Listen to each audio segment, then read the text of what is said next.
365, shake my hand, man. Hope you guys are doing well, and welcome to another war room number 65. Please sit through, the previous war rooms in the channel. There are a lot of perfect, it's not perfect, but really good swing setups that still have not yet triggered, right? Especially in the currency market. And so today's war room is going to be a little bit different. We're going to take a deep dive into a lot of indices. I'm going to talk to you about S&P 500, the NASDAQ 100, Russell 2000, the Dow Jones 30, the dollar index, very important. And then I like to pair all my American indexes, the ones that I've just listed right now, with the J225, or commonly known as the Nikkei 225, or the Japanese index 225, because of its incredible correlation with the NASDAQ 100. I get a good setup in NASDAQ. I always generally find a similar setup in Nikkei 225. So we're going to look at that. And then we're going to look at China 50, the HSI, or the Hang Seng index, right? The China one. We're going to look at CAC 40, which is the French index, Nifty 50, all the way in India, SPI 200 or AU 200, which is the Australian index, FTSE 100, which finally started selling. I actually haven't checked up on that position in a while, but I finally got a good sell entry. And then the DAX30, right? The DAX30 will be our final thing. But before we even do that, there are a lot of things I want to kind of like cover: market conditions, market sentiment, investor mentality. There are different players in the markets. And a lot of people never seem to consider that. If you got hot in COVID because it was lockdown and you got spammed by ads, buy crypto, start investing in the stock market, start trading, and you started to take interest in trading in the last 18 months to 2 years, right? Remember, there's a different generation that's been around longer than you. There are traders and investors who've been in the market since the 2000 crash, right? I'm speaking about the 2004, 2005 Fed reaction to that particular crash. There are traders who were around during the 2007 to 2009 market crash, the big 2008 financial crisis, right? All these traders have seen specific market patterns, which are starting to trigger, a specific type of memory. I'm seeing a lot of market capitulation, I've seen a lot of market pain, right? And a lot of market fear. Okay, a lot of people giving up just when they're 3 feet away from gold. And my job today isn't to kind of like encourage you to hold an asset that's falling apart. All I want to do is to make sure that you have all the information that you need to make these type of big decisions, right? As those of you who don't know, I am also big on running what is called the Wealth in 3 Years program. And in the next few days, because today is the 1st of May, in the next few days, I will be dropping another financial note, basically assets where I'm putting my money in. A lot of it will be crypto. I'm buying a lot of stuff in the crypto for the next 6 months. All right, I'll rotate back to stocks later on, but right now there is no better time to get into the crypto space than during this bear cycle. So if you want to see what I'm investing in, you don't have to take it as financial advice. It is not financial advice. It's just a quick mirror into where I'm putting all my money. Just click the link down below and register yourself to receive that, right? Wealth in 3 Years program, right? So let's kind of like quickly look at, a couple of things that have happened in the market, a couple of things that I want to talk about.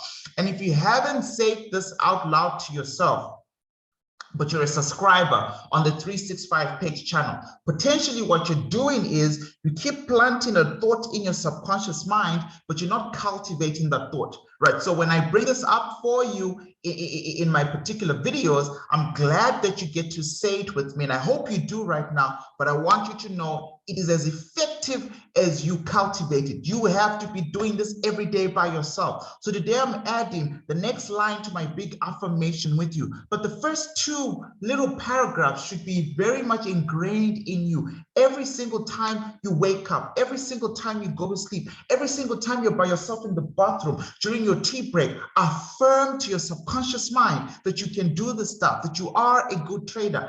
A mind that completely believes that it can do something readily and easily achieves its goal. If your goal is 100% to become a consistent profitable trader, Forget about the strategy. I'm a smart money concept trader. I love my supply and demand. I preach supply and demand. I trade supply and demand. My entire life has been built by supply and demand. That's fine. That's the strategy. But if the mindset isn't ready for that, it won't have the type of impact you want. So before we continue in this video, please, this is what we call our traders framework. Every day, in every way, I'm getting better and better as a trader. Now you have to say it out loud. You have to look a little bit crazy for your dreams. Why? When you say things out loud, you create a bigger, stronger vibration. Number one. Number two, your subconscious mind has to engage in a couple of senses to really get this ingrained. Right now, most of you are looking at my screen. Sense of sight, sense of hearing when you say it out loud. So one more time together. Every day, in every way, I'm getting better and better as a trader. Because of that, how are you getting better? I don't know. Coming to videos, coming to watch, subscribing to the channel, practicing. Those of you who've just enrolled to the 365 course, shake my hand and welcome. By the way, that discount is going to last until the 4th of May. We got a lot of people saying it's a public holiday on Monday, their banks are closed. So this Wednesday, the 75% cutoff disappears. All right, so if you want to join, check out the 75% offer down below. But this is the ways you get better and better. It doesn't have to be the course. The fact that you're watching this video, about to apply some of this information, is you getting better and better. You have to affirm it. I got better today from this video, from reading this book, from going through a book chapter. Every day, in every way, I'm getting better and better as a trader. Because of that, I am so happy and grateful that money comes to me in frequent quantities on a continuous basis. If I'm getting better, I'm going to start to see the money coming.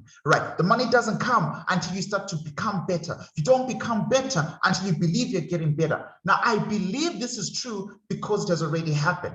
Everything that I want to attain in my life that I don't have, and it's physical manifestation, I convince myself it's already happened in here. If it's already happened in here, instead of wanting that thing, instead of wanting the big money or the house or whatever it is, all I have to do is maintain a state of zenfulness. We read this together in the podcast when we looked at Ken Honda's book around happy money. I maintain a state of being grateful. I practice the universal laws of polarity. I'm not in a place of want or competition. Because I can create it in my mind, it's as good as mine. So because of this, I know it is true because it's already happened. I am grateful and thankful for everything in my life. Money is forever circulating freely in my life, and there is always a divine surplus. That is the first paragraph of my everyday affirmations. Traders, let's rock. Right. So good morning, good afternoon, one more time. And you know, those of you who don't know, that's important to me that I do that, not just for you, but also for myself. It's absolutely crucial that you get to a place where you almost put yourself in a position to win as a trader. Now, I'm going to be doing a couple of things today. Like I said, looking at a lot of currency indexes. And let me just put some charts on so you don't have to like stare at my face the entire time, you know, throughout this particular section of the video.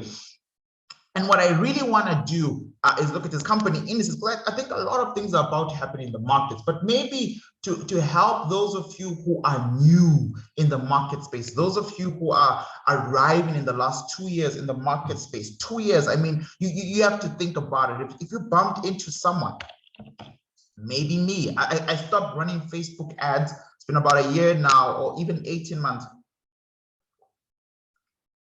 Where I decided against growing at lightning speed.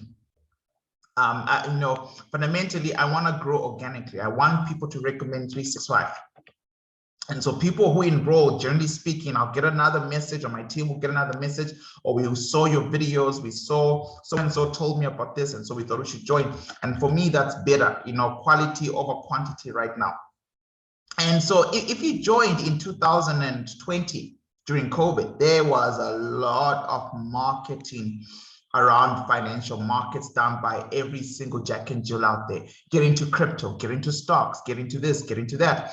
And I can only imagine the mindset of people there, because remember, people just lost their jobs, right? That's number one. A lot of people had absolutely lost their jobs. What's going on today? Is it not US 100? Trying to find the NASDAQ chart just so I can make a big point here, but I think because I'm talking. All right, let's just use any. I'll find the one that I always use, right? So people had lost their jobs. And so if you're looking at, you know, how prices moved in 2020 and you were now, you know, lagging at home, this is 2020. Right, all you were told to do was to buy and hold, and you always make money. And that's kind of like the general story of the stock market. I don't really want to deny that. And then in 2020, after COVID, you saw this incredible rally. Like, geez, these people were right. All I have to do is put $1,000 here, dollar cost average, and I come out profitably. And there's nothing wrong with that. The problem is now that gang, the new gang, without being disrespectful, okay, I would like to use the term market toddlers, right? Market toddlers, by the way, you're a market toddler if you've been in the market between 1 to 5 years. You know, it's just, you need to see what we call market cycles. You need to see all the cycles. You see market money rotation. You must see markets literally punish tech stocks for growth stocks. You must see markets punish crypto after coming from all-time highs, projecting big 100K Bitcoin, 10K Ethereum. You need to see all these specific market cycles to really understand why this toddlerhood moment is important. Market toddlerhood is also important because it provides those of us who are long-term, those of us who can bite through the pain, liquidity. Thanks to these people's money, we get good pumps and we all make money, but we know they're going to sell. At some point in time, I did a video for you guys when I made a prediction where markets were going to start to bottom out and recover. And I said, we're looking at complete market capitulation. Most market toddlers capitulate all the time. You get into Bitcoin, 10% gain, 30% drop, boom, person is gone. Full market capitulation. And this happens time and time again. I've seen this happen many times. And so, if you got into one of those things because you're sold an ad, or it just became the talk of the time. If you look at Google search rankings, crypto, stock market, NASDAQ 100 became a very big thing. If you look at the big popular Facebook groups that I try to join as frequently as they pop up, most of them are not older than 3 years, where all of a sudden everybody wanted to become a trader because it looks cool when you see those eToro adverts, right? But what's happening now is that circulation of wealth is coming to an end, but more importantly, the redistribution has started. The market reset has started. And I've spoken to you guys about this. Once again, I'll repeat myself. 2020 to 2030 is the lost decade. We will see massive competition for what we call value, what is valuable in currencies, in assets, but that will come with brilliant crashes to do a reset, to do a redistribution of wealth. And the purple who will come out on top of this, by the way, are people who are moving around this thing quite knowledgeably, okay? Be it you learn, or you attend, or you keep reading and you keep growing your information, you have better odds. All right, but it's not as easy as they make it out to be. All right, so now because I've got this whole group of investors and traders in the same market space, I believe you mean there's a difference between the two. The toddlers, 1 to 5 years, so looking at 2018, 19, 20, 21, and 22, and generally the rest of the people have been in the markets a little bit longer. I've only been in the game for about 9 years, but my first 4 years were terrible. I don't even know if I should count them. I was completely retail trading strategy based as a retail trader. I am still a retail trader today. You can look, there's stupid debates. Smart money concepts is a lens we use to view the markets as retail traders to understand what the institutions are doing, right? I'm not a bank. I would prefer to trade like a bank, to trade like institutions.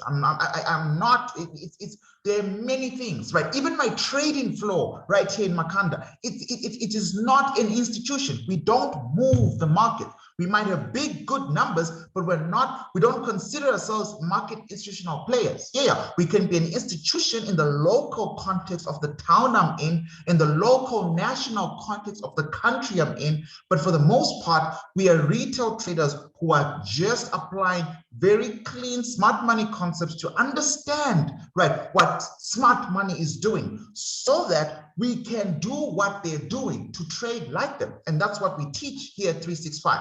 Right, so a couple of things that we need to kind of really quickly move into. And the first thing is, during that stage with toddlers, like the market toddlers, the 1 to 5 years, but specifically COVID was this brilliant. And I want you to know, I truly believe she's absolutely brilliant. She is phenomenal. Kathy Woods, CEO of ARK Innovation Investor, who put a lot of money. This is the ETF. This is the ARK Innovation ETF.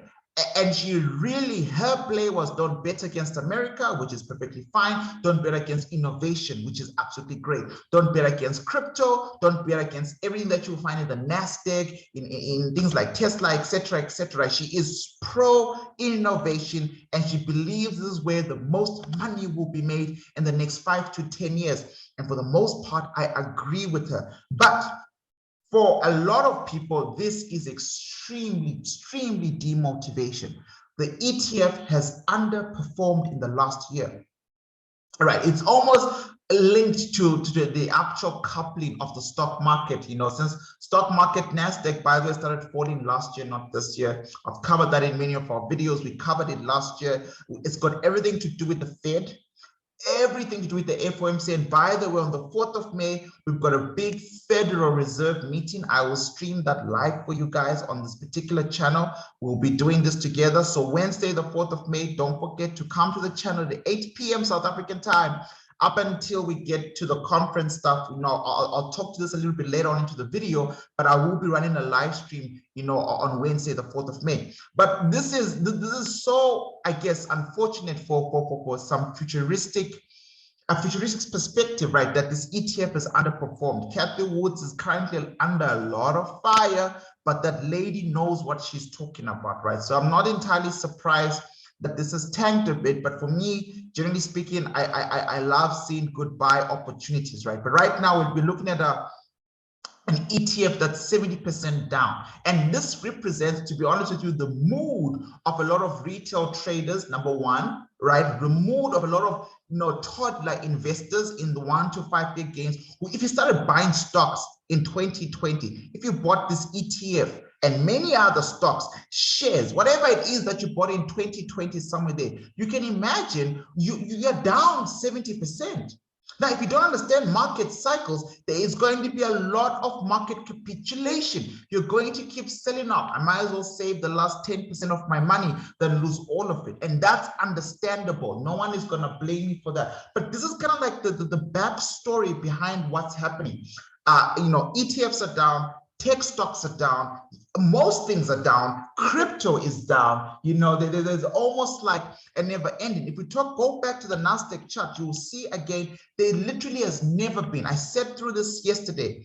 NASDAQ has never, I'm going to go back to my chart now, my NASDAQ chart that's marked up, but just ignore the lines. We'll come back to that later on. NASDAQ has never had an opening like this. There's never been a January in the history of NASDAQ where markets kind of like, opened like this at the beginning of the year. The last time we had such a sequential fall was during the big crash, the 2008 crash. And even that, had a softer landing to what I'm seeing right now. This is that October 2008 crash, and NASDAQ only fell.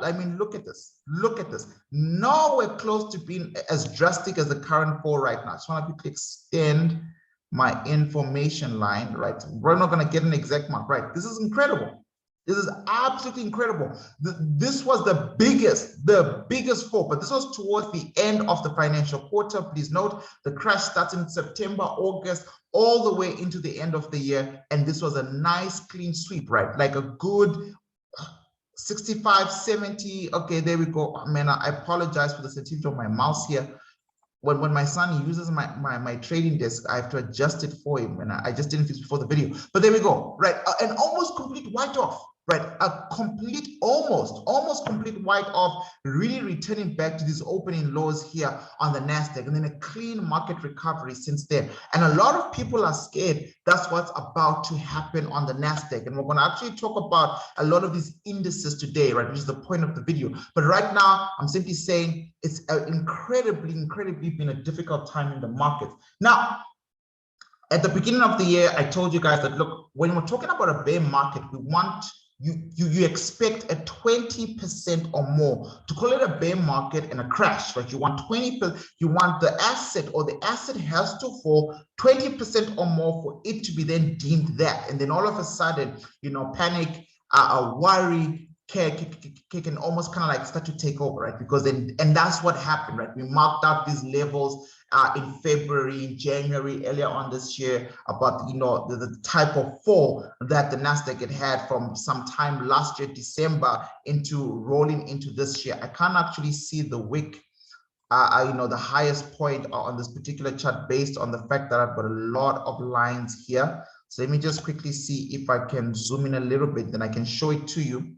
Right, so my take would be this particular big fall is at about 16,585, right? So about 16,585, that's the highest week that we had in the January candlestick, and similar to what happened in the close of December. And if you see for yourselves here, Nasdaq 100 has given us now a 22.3% fall, right? So we're definitely within the belly of the actual bear market. And my, you know, my Telegram group is currently closed right now. But if I were to open it, you know, I don't want to become the next person to censor all trading ideas on the public platform. But I noticed that there was a trading idea given out in the group, not by me.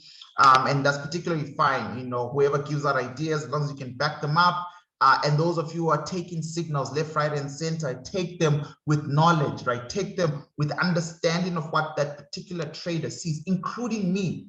Right. Remember, when I generate signals, I'm generating swing trade ideas. I'm not a scalper.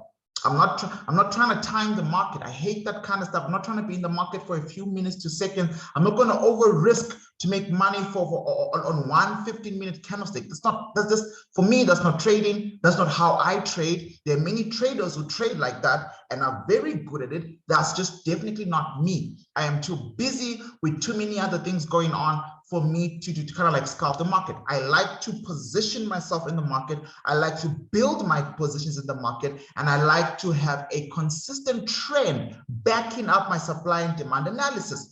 And so in our public Telegram group, there was a trade idea that selling was over. And the way it was written, like, never mind, right? So selling is over, and you know, time to buy.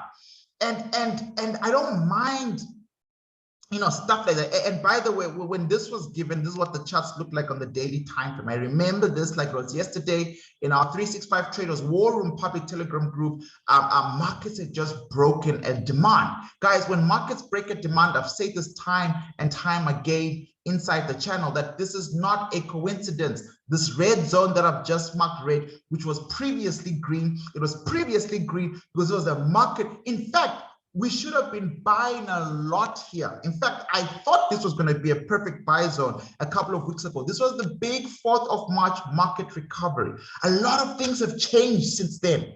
You understand? A lot of things to do with the Fed have changed and markets are spooked, right? So you're doing the war room today. Tomorrow, I'm going to finally release my market conditions video. I apologize for the delay. It's just been a time thing, but a lot of things have changed since then. And over time, you know, markets will always communicate to you the next move. What you need to know is to understand supply and demand. When you understand that, markets will always project. They will always project the next move. You will see the projection, first of all, in the smaller time frames. I'm going to go to 2 hour. Link to the other account, whatever. And then eventually you're going to start to see that projection fall out across, you know, all time frames. Let's quickly redraw the broken demand on the Nasdaq. You know, I don't want to teach too much today. I just want to kind of like go through a lot of specific indices, but I think this is quite important. I'm going to go to the 2 hour time frame. Right, because the first thing you're going to see is this play out here. So this would have been the first buys to this level that we spoke about, this market recovery level. All right, and then the moment the buys stopped to work, you would have noticed a couple of things. One, you would have made sense that markets were about to approach a nice strong bearish pattern, right over there, as you can see, coming from a nice strong sweep. And so maybe we're going to get a retracement and go back up. But when that didn't happen, right, and these first buys start to wither away, depending on your psychology, you might have exited, you might not have taken the trade, it doesn't really matter. When that didn't happen, the final warning. The final warning, guys, was this complete sweep of all buying inside this demand was the final warning. Immediately after that, you do not ever assume that because you got a new green candle, that a new up long-term trend is about to continue. Doing that is disastrous. And I'll show you why on the chart. Number one, we know that retail traders believe and love and have been taught to look for confirmations. Excuse me. And that's good. Confirmation trades are perfect, but it depends what we both mean by confirmations. But if you're looking at this first full green candle to happen and looking for a momentum buy, right? That means you only start buying somewhere in this area. Okay, and smart money knows this. I promise you guys, I'm going to remove this now. Most buying according to retail trader volume. Okay, let's put it all out. Let's put it all out today because, you know, let's just use a simple volume indicator. Now, I haven't used this in a long time, so maybe I'll get disappointed. There we go. Brilliant. Look at this green volume bars, right? A lot of the buying happened here, not even at the bottom, because most retail trading strategies require confirmation first that this is an upsetting. So a lot of the most concentrated buying happens somewhere here, specifically after this bear bullish engulfing pattern, because that's when, you know, if you know about order blocks, if you're looking for support and resistance, whatever it is you're looking for, that's the last time markets came back there for confirmation. So if you had a bullish engulfing candlestick, or you're looking for markets to rally and then retest there, this became a nice clean buying area. And you can see that's also where a lot of people's stop losses were hunted for. But according to the volume indicator, you can see there was a lot of buying activity there, right? I mean, if you open the data window, wrong window, there we go. Right, that's the data window right there. And if I just come, you know, hover around there on the 27th of April, we had a whole lot of orders, like a whole lot of clean orders, which then propelled markets a little bit to the upward, you know, depending on who it was that was buying in that particular market. Now, if you're in the public Telegram group, and I know today's video sounds like it's made for a specific few, bear with me if you're not in our public Telegram group. If you're new to the channel, I'm going to give out a lot of signals. I just need to make sure I explain what's happening in real time, right? Outside of the fact that when Leroy is not around making videos, how do you make sense of the financial markets? How do you make sense of buy or sell positions that you're in, right? So markets start to, after sweeping this flow here, markets did rally up. Now, I did say this to you. Somebody asked me, you know, is it time to buy, blah, blah, blah. I said, they've taken out a demand, look for sell setups at the specific level, and there it was, the markets returned. If you go to the H4, which becomes clearer and clearer, markets returned here. So where that short-term buy stopped, logic, where the demand, it stopped working. Why? Where the supply, it stopped working. Why? Right now, where that demand, all that buying pressure from the original recovery demand area stopped on the smaller time frames, markets rallied up there and naturally started to sell off. And that's really where, you know, those of you who were paying attention to the public telegram, that's where we should have entered, or that's where you should have entered, right? Because the buying stopped, number one. Number two, the sell structure, there is nothing about this chart that says selling is over. I really want to be very clear. There'll be many times price will buy up, but that is not an indication that the sell trend is over. I'll show you something. In our module 2 of the course, we understand a couple of things. So now let's put in that replay bar. Because markets were here when, you know, other people believed that it was now time to buy a NASDAQ, the first thing you were supposed to kind of like look into is to understand why. What's this person's trading strategy telling him or her? What is my trading strategy telling me, and what am I going to do? Right. This trading strategy, for whoever was giving us that buy signal, those of you who took it or didn't take it, I'm not bashing anyone. I'm simply saying, what is it that they have been trained to see on the charts, and what is it I'm trying to help you understand on the charts? Whenever you get a bearish engulfing pattern, ladies and gentlemen, or a bullish engulfing pattern, Those patterns have to be retested if institutional selling or buying is going to continue.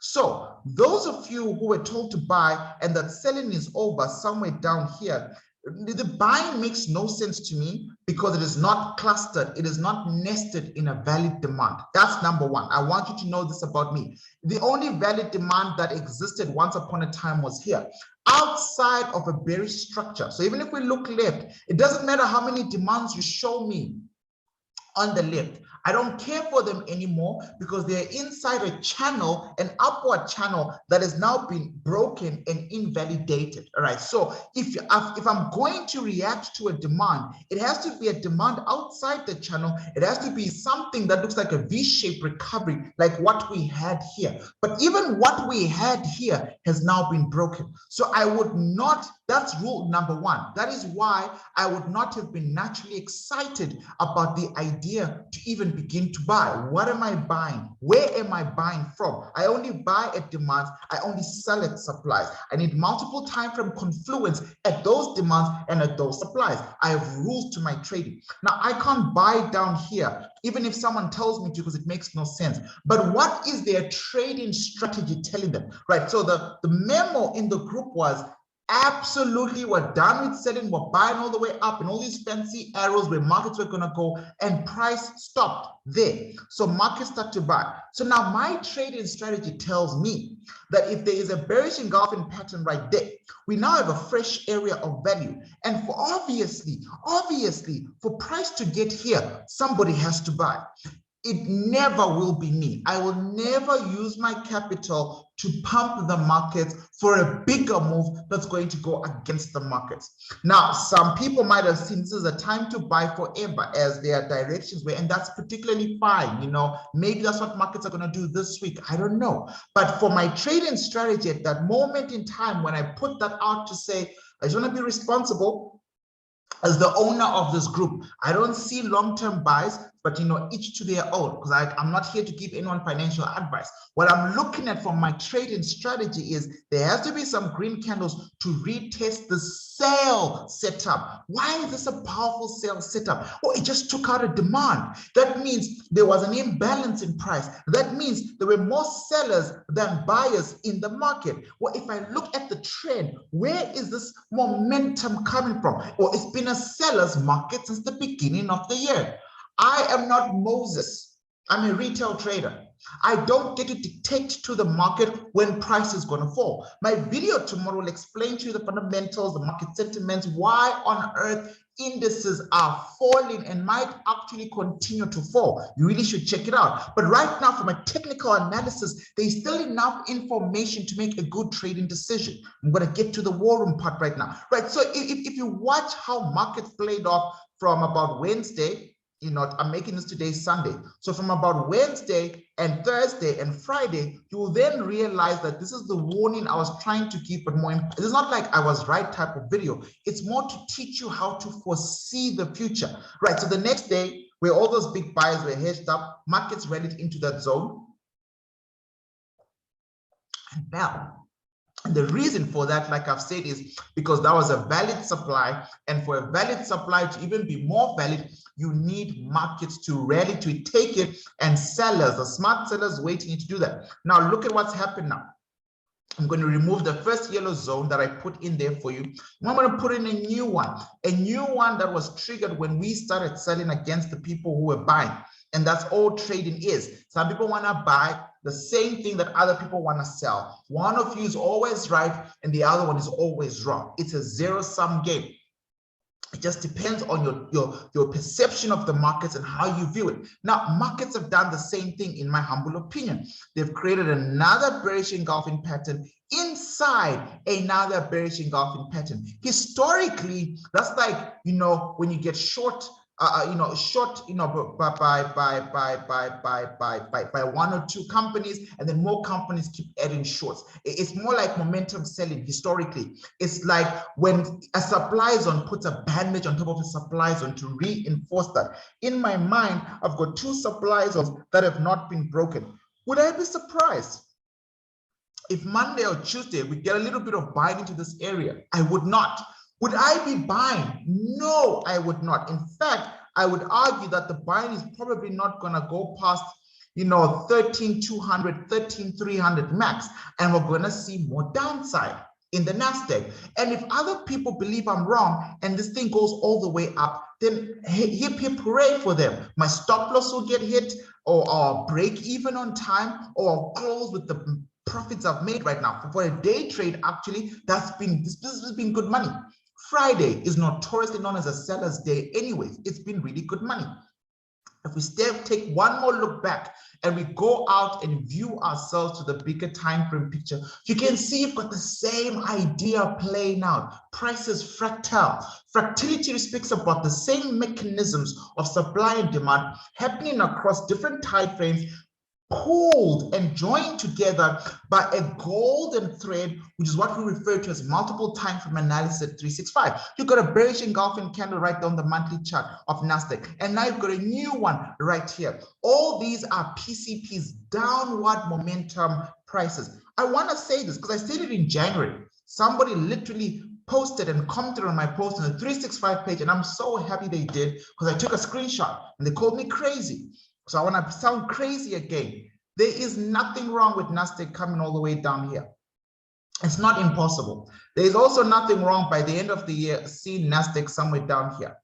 I promise you, it's not impossible.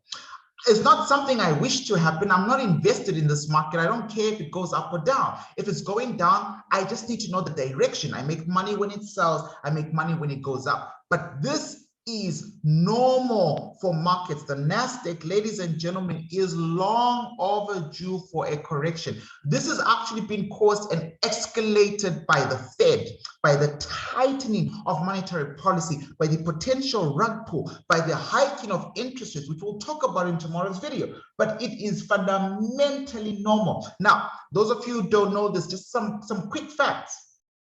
Some quick facts for you so that I can move on to the next big part, which is actually break down some incredible trading positions, right? So everything that I've said right now was just some background information. Remember, every day and everywhere, you're getting better and better. Just keep learning, stay focused, get better and better. Because of that, money is going to keep coming to you in increasing quantities. It's going to come. Believe it is true and maintain a state of gratitude now before you have it, right? And you'll start to see a big difference in your life. Now, I want to kind of like bring a lot of the stuff, into your face, number one, but also like really, impress upon you a very important realization, right? So let me move my notes to the side. I did a little bit of research for you yesterday night. When I was kind of like thinking, what do I want to do with the war room? Then I posted on the public Telegram group that I don't really want to do currencies. I want to look into this stuff, right? There are a couple of things I want you to be aware of. Markets move in cycles, right? And I think we've been clear about that. Cycles are a big thing, right? Market cycles, market conditions, driven by market sentiment and money being one of the most important things. We can't have an illiquid market, right? Either they use their money or your money, but money has to be used to move things up or down. Now, currently, I've just shown you what, about 20% down on the Nasdaq, to be very specific, 22.3%. All right, and that is what it is. Russell, and remember, Nasdaq is mega cap. Mega means very big companies like big Apple, Tesla, the billion-dollar market caps. We are 22% down on mega caps. So what I'm doing is I'm doing a comparative analysis. I'm starting to group these indices, to relative strength. So let's look at a mid-cap market, the Russell 2000, very sensitive, very much on the ground. I'll gladly show you this particular, chart. We are 20% plus down. We are in the negative 20% plus down. So mega cap were down, but even in mid-term caps were down. Russell were down. We're in a bear market there. But in S&P 500, which is quite interesting, we are approaching that too. S&P 500, very close to a bear market. It is very rare. It happens. Let me just write very close. So we're very close to approaching 20% down and then going even more. It is not that common for mid-cap, large cap, Nasdaq, Russell, S&P, Dow Jones to all be down at the same time, right? So when I trade a lot with you guys and I do these videos, I always talk about look for the primary markets. In the last conversation in the public Telegram group, Sir Alvin asked me a question, is Nasdaq breaking a demand? S&P 500 hasn't at the time on Wednesday. And I said, look, man, Nasdaq is going to pave the way. Today, as we speak on Sunday, by Friday close of market, S&P 500 has removed the demand but maintained the same structures. I'll put the link down to our public Telegram group down below. Join it. It's for free. It costs you nothing, but a lot of these everyday updates I put in there. Right. So now S&P 500 is very close to approaching bear market, and maybe with the close of Friday it has. Right. And the only thing that's still a little bit far away from this is US 30, the Dow Jones. And that's specifically because of the market and the industry of the functioning top 30 companies in that particular thing. It is moving to the downside, but it is nowhere close to an official bear market like Nasdaq, Russell, and S&P 500 are. Now, let's quickly have a look at these things on the chart, because that might actually give us a clean perspective. You've seen Nasdaq 100. You've seen the daily. Just take a screenshot of this inside your head, right? This is a daily. We've got a bearish engulfing, retest bearish engulfing on Nasdaq 100. Now let's quickly look at the S&P 500, if you will allow. I'm cooking, guys. I'm going somewhere with this. I'm going somewhere with this. If you haven't already, please do feel free to like the video. Right, it's S&P 500 on Friday. So if I get one clean trade idea on an asset, and I did bring this up in my blog on Friday. So on Friday, I had a blog again, by the way, on market correlations. The link down below of the blog, I'm going to put it down there if you want to check that out. It's like a one-pager of why it's important to know how markets relate to each other, right? So we had a clean idea here. This is the daily chart on S&P 500. Just like that, markets return to market recovery. Clean, clean, clean, clean, clean. Markets stuck deep. So this was the first thing. This is the if it wasn't clear on Nasdaq, this was the telling sign that markets weren't trying to play around. If you draw the whole order zone here and you draw the whole bearish engulfing, you will see that markets dug quite deep. But that's not how I like to draw my areas of value, nor is it how we like to teach them, because we want to minimize our exposure. We want to control our risk to reward ratio. So markets came all the way down to make contact here to a correctly drawn, order block, right? I don't want to mess it up. There we go. Something like that. And this was the entry for those of you who were going to be enticed to buy. And then immediately after that, the following day, all those buyers were smoked, right? And then markets then relatively started to bounce back. Markets hit that supply, and then everything was smoked. And the only thing that looks broken now, equal highs at the supply, but definitely there's no debating about it. The demand is broken. We know that Nasdaq not only broke this demand, but actually closed a little bit lower. All right, so all the way down there, and it's only a matter of time. And like I said, I wouldn't be surprised if Monday or Tuesday there's a retest here, right, and then markets keep going down. That's my perspective. That's my trade idea. Take it or leave it type of situation. It's up to you what you see, how you trade. But I'm not a buyer right now. I think it's the message I really wanna push out there, quite carefully. Right now, let's quickly look at the Russell 2000. Wait. Before we do that, now let's confirm the drop from the all-time high, right? So the all-time high definitely would have been in November, December last year, and that's when the drop would have started, right? So on the daily time frame, this is the all-time high somewhere there, 5th of January. I'm just going to go to a weekly chart just to make sure we don't miss out a single candle from the all-time high, right? So let's remove all these markings. You at some point, I don't care how many videos I make. I will make thousands of videos. I will continue in this field of market education. I am literally living in my purpose. So it doesn't matter how long it takes to click. I got you. But at some point, all of this will become your first language. At some point, all of this, it didn't happen overnight for me, 9 years. But every day, in every way, I focused on becoming a better trader.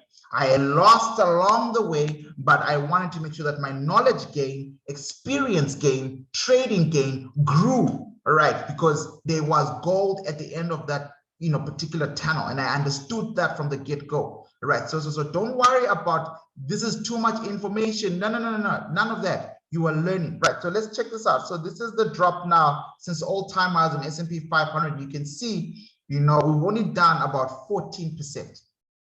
We're only down about 14%, definitely, you know, getting closer and closer to that big 20, all right? Now, just like the NASDAQ, and we're going to come back and do this again when we're looking at signal ideas, right? So just like the NASDAQ, on the governing time frame, this is where we are. This is where we are. I've got a bearish engulfing pattern on the monthly chart. And the next place for price to find real relief is all the way there at 21-something%. So would I be crazy to hold myself? I don't know. I don't think so. Right. Now let's look at our mid cap. We said NASDAQ has already arrived at it. Now let's look at a Russell 2000. Right. There we go. The governing time frame, bearish engulfing pattern, slightly variation, complicated 365 candles here. If you don't know what that is, hit the link down below. Get the course 75% off before the 4th of May.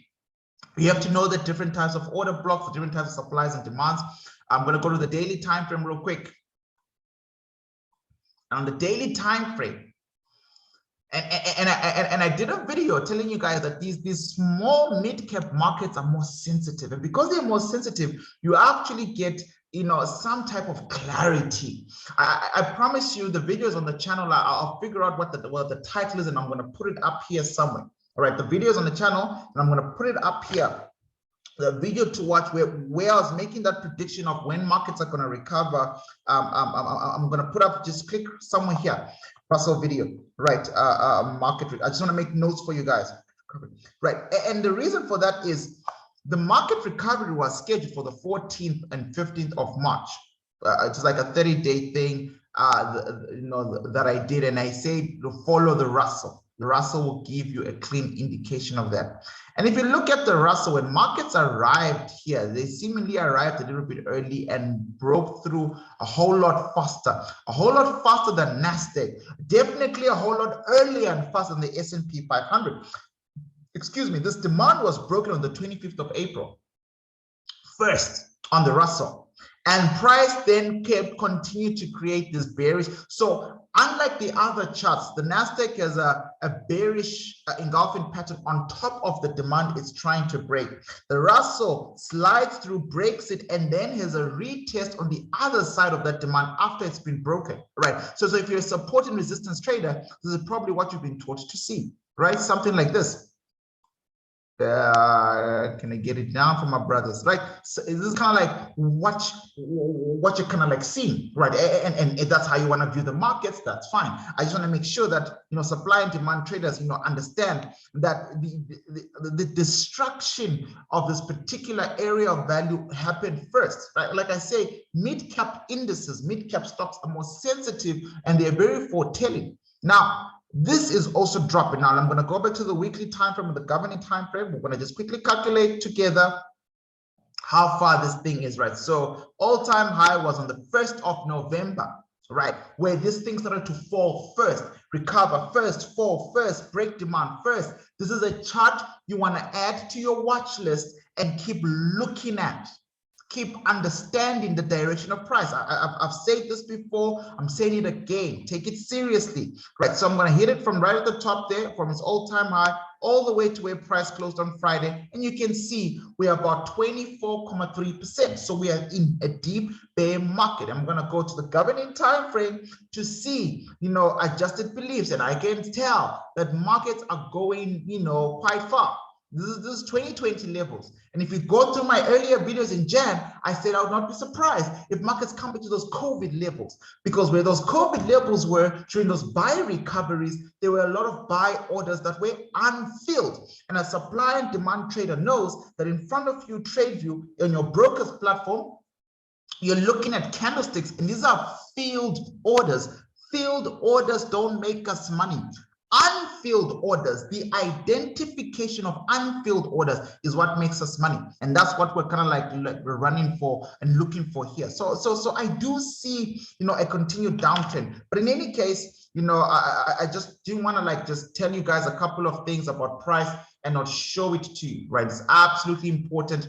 I kind of like show you this kind of stuff. Right. So S&P 500 down 14%, Russell down 20-something%. And the other thing that I did not show you is US 30. I apologize for that. So let's quickly just get that final chart out so that we can then kind of like we preset. The whole point is you understand why I'm looking at indices the way I am today, and it's because I've preset it this way. So this is US 30. We're going to go to the daily time frame just to check out what happened. I'll remove my little annotations that I had yesterday when I was looking at these markets. Right, let's remove that. Let's remove that. Let's remove that. Let's remove that. That doesn't really matter. Let's remove this white line so you can see it for yourself. Right, so we're at a buy area here on the US 30. Right, and that's that 14th of March, same as Russell, same as NASDAQ, same as S&P 500. And this particular buy area here has not yet been completely removed, but I think we now know that it will, or you know, it just depends how you view it, right? Same pattern, bearish engulfing inside the demand on US 30, trying to keep price quite leveled. But we know that there's something called glass effect when it comes to smart money concepts, right? Your areas of value can only sustain, you know, a specific amount of hits before those areas give up, not because markets have touched the zone and psychologically it must break, but because these zones represent money. So every time money comes in and goes out, every time first buy, money came into it, markets bought, then markets were sold. More money was needed to buy out again. The more buys this demand gives, the weaker and weaker it becomes. So the next time sellers come through here, they might actually successfully remove this area of value. All right, so we saw that S&P 500 is at 14%. Right, from its all-time highs to where it is today. Now let's kind of like have a look at the Dow at US 30, and you can see US 30 between its last previous all-time high, which was somewhere here on the 3rd of Jan, Russell on the 1st of November. Russell moved first to the downside, right? You can see US 30 is only 10% down, which to some people means we can buy now and it's a recovery because 10% is not a problem, right? If you're a market toddler, you should have the psychology to handle 10%. Now, I've seen a 40% negative in my portfolio in the crypto markets. It doesn't matter anymore. I understand the game. But for some people, 10% is generally a threshold where they can't take it anymore. So there are a lot of optimistic people. And if this thing starts to go up, again, my trading strategy tells me it's meant to so it can retest and get better sell volume. And for me, the downside is big. The downside on the US 30 is big. It's big on S&P 500. It's big on all indices right now. And tomorrow, again, like I said in tomorrow's video, we are going to talk about why. You know, the involvement of Fed. If price was to make it all the way down to the next big buy zone, that's 17% down. And all the way to the next one after that, if it even cracks that big one day, then we're looking at a 24% down, but then we're back to 2020 COVID levels, right? And these are important things to kind of bring about, right? So I hope I shared my screen. All right, cool, yeah, cool. You have been seeing the charts. That's fantastic, right? So let's kind of like move on now, guys. So all these big US indices are really struggling, right? They're actually suffering, and I think it's created an important climate. Now, a couple of things that you need to be aware of, and I'm going to say this real quick to save time, is number one, this is not the first time it's happened in the markets. And I want to leave you with a couple of statistics just to ponder upon and just to really, really consider. And maybe it's something good for you to check the charts. But the most famous market crisis that ever happened was the 2008 market crisis, right? And let's just quickly unpack what really happened there. Now, in 2007, 2009, the main thing that the banks did was they cut off credit. There are many things going wrong with the interest rates, the bad loans, market manipulation, banks betting on things, selling bad bonds to companies. That is a whole lot of things. But the final catalyst to the crisis was the United States switched off, literally cut credit. So you couldn't get a loan for a house, for a business, to start a business, to take your children at school, a student loan. You could not. And most of our capitalist neoliberal policies in the last 30, 40 years, from the 1980s, most of our globalized economies, South Africa, Kenya, Zambia, America, Dubai, doesn't matter where you are, Canada, most of our economies are fueled by credit. Credit cards, credit debts, house loan payments. I'm in South Africa, and if there are 10 cars on the road, if you're in a traffic jam and you're car number 10, it is estimated that 7 out of 10 cars are being paid off on a monthly payment system, on a credit system. 7 out of 10. Right, so most of our economies are fueled by credit. So if you cut off credit, which they did in 2007 and 9, right, which was the biggest blow, right? This is literally what shut things down, right? You dry up everything, you dry up the credit line, you shut down the economy, and it's game over. The hamster crash. Now, what we can take from that particular crisis, right, and believe you me, by the way, for those of you who are interested, but due to time, because I know there are people who don't care about what I'm saying, in just want signals, we just want signals, which is sad, right, because this is a market education channel. I actually want to do more of this than provide signals. You know, if you ask me what I want to do with my time is to educate people about the markets so that they can make good decisions in terms of trading and investing. That's what I'm passionate about, right? Now, this was the result. NASDAQ fell 50%, over. I'm talking about 55, 60, just like those. You saw the 2008 level that I showed you on the charts. At least there you saw it was an 88% drop in October of 2008. Like, these things bled, guys. They bled out. Indices have every right to go down if the economy supporting them is tanking. Even though it's a buy profile asset, there will be a time when an incredible market correction comes through. Now, what we want to take from all of this is ask the big question. Well, what happened? That's what I started to think about last night. What happened in 2020? With a crisis, where oil crashes, where the shutdown of economy, people stop going to work, so the economy is drying up anyways, with a big crisis. What happened is the Fed got better.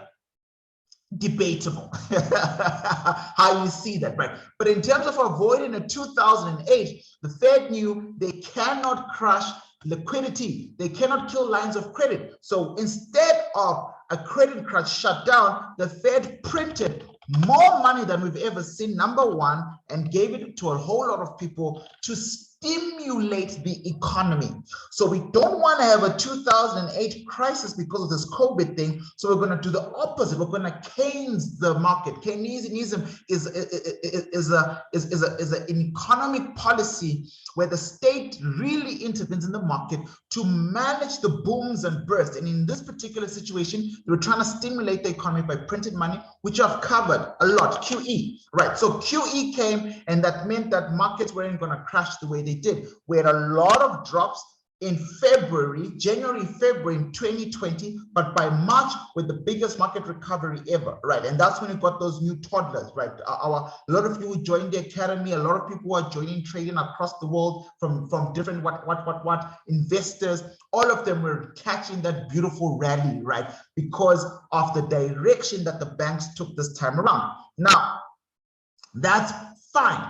But what QE has done is it created a new problem, different from the 2008 problem, right? Which was a credit crisis which shut down the economy. In 2020, you had COVID, but then they started to print a lot of money, printing a lot of money, right? Stimulated the economy. But now in 2022, ladies and gentlemen, we have a demon called inflation. Right, so that's why your indices are going to be scared, because inflation brings in a lot of things that I've spoken about in the channel. So I'm not going to repeat those things right now for time. But the main thing about inflation is inflation requires a response from the Fed. Who is the Fed in America? FOMC. But the Fed in your country, right, just simply view them as the central bank. The central bank has two mandates: fiscal and monetary policy. Doesn't matter what country, even a country like Zimbabwe, right? There's a central bank there that is thinking or at least pretends to think around these particular issues. All right. And now the Fed, specifically in the United States, is trying to balance this crisis. We've got an inflation crisis, which is going to lead to a recession crisis. Recession crisis is going to lead to a bigger crisis. We've got prices going up across the world. Fuel equals food. We've got wages and salaries not meeting inflation. We've got jobs starting to shrink, etc., etc. That's the main problem. And I want you to kind of like quickly have a snapshot look at this, because this is what the FOMC is going to be talking to all of us about this coming Wednesday, right, on the channel. Now have a look at this stuff that I've put out for you. This is the historical, Fed's fund rate 62-year chart. I mean, I tried to dig deep as far back as possible. You remember in my previous videos, Powell said we're going to do what we did in 2004. Watch tomorrow's updated video, please, because a lot of things have changed. Powell has changed, the markets have changed. I don't think we're going to get a 0.25 basis point rate hike this Wednesday. If you're betting on a 0.25 basis point rate hike, just like how Powell said he would, my money is not going to give us that this coming Wednesday. It's going to give us a little bit more. And that's going to affect your indices, right? So those of you who are buying, just be careful you're not buying into a trap, because in the next 72 hours, right, things are going to change. But this is the 2004. Look at where rates are compared to how far they got rates up to by the 2007, just before the financial markets crash. Rates were up almost 5.5%. This is where rates are today. There's still a long way to go in the market, a very long way to go. And I'm only realizing now, ladies and gentlemen, that I didn't even mic up for this video. So I do apologize if the sound quality isn't tip top. I'm only realizing right now. But look at this. This is incredible. This is where markets are today. The Fed has a lot of catching up to do. A lot of catching up to do, and they're going to start pricing that in. Now, if you look here on Wednesday, the market speculation for the rate hike is 1%. I'm going to click down here, right? You see this there?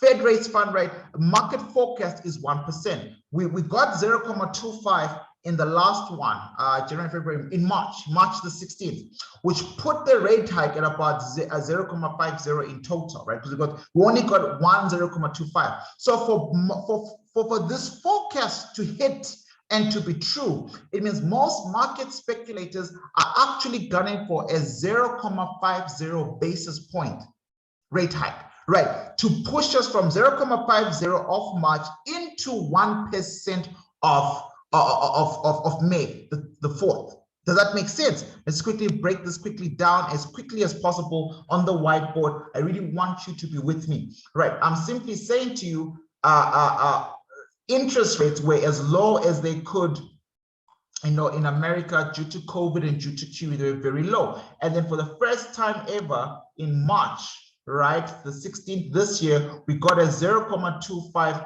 basis point.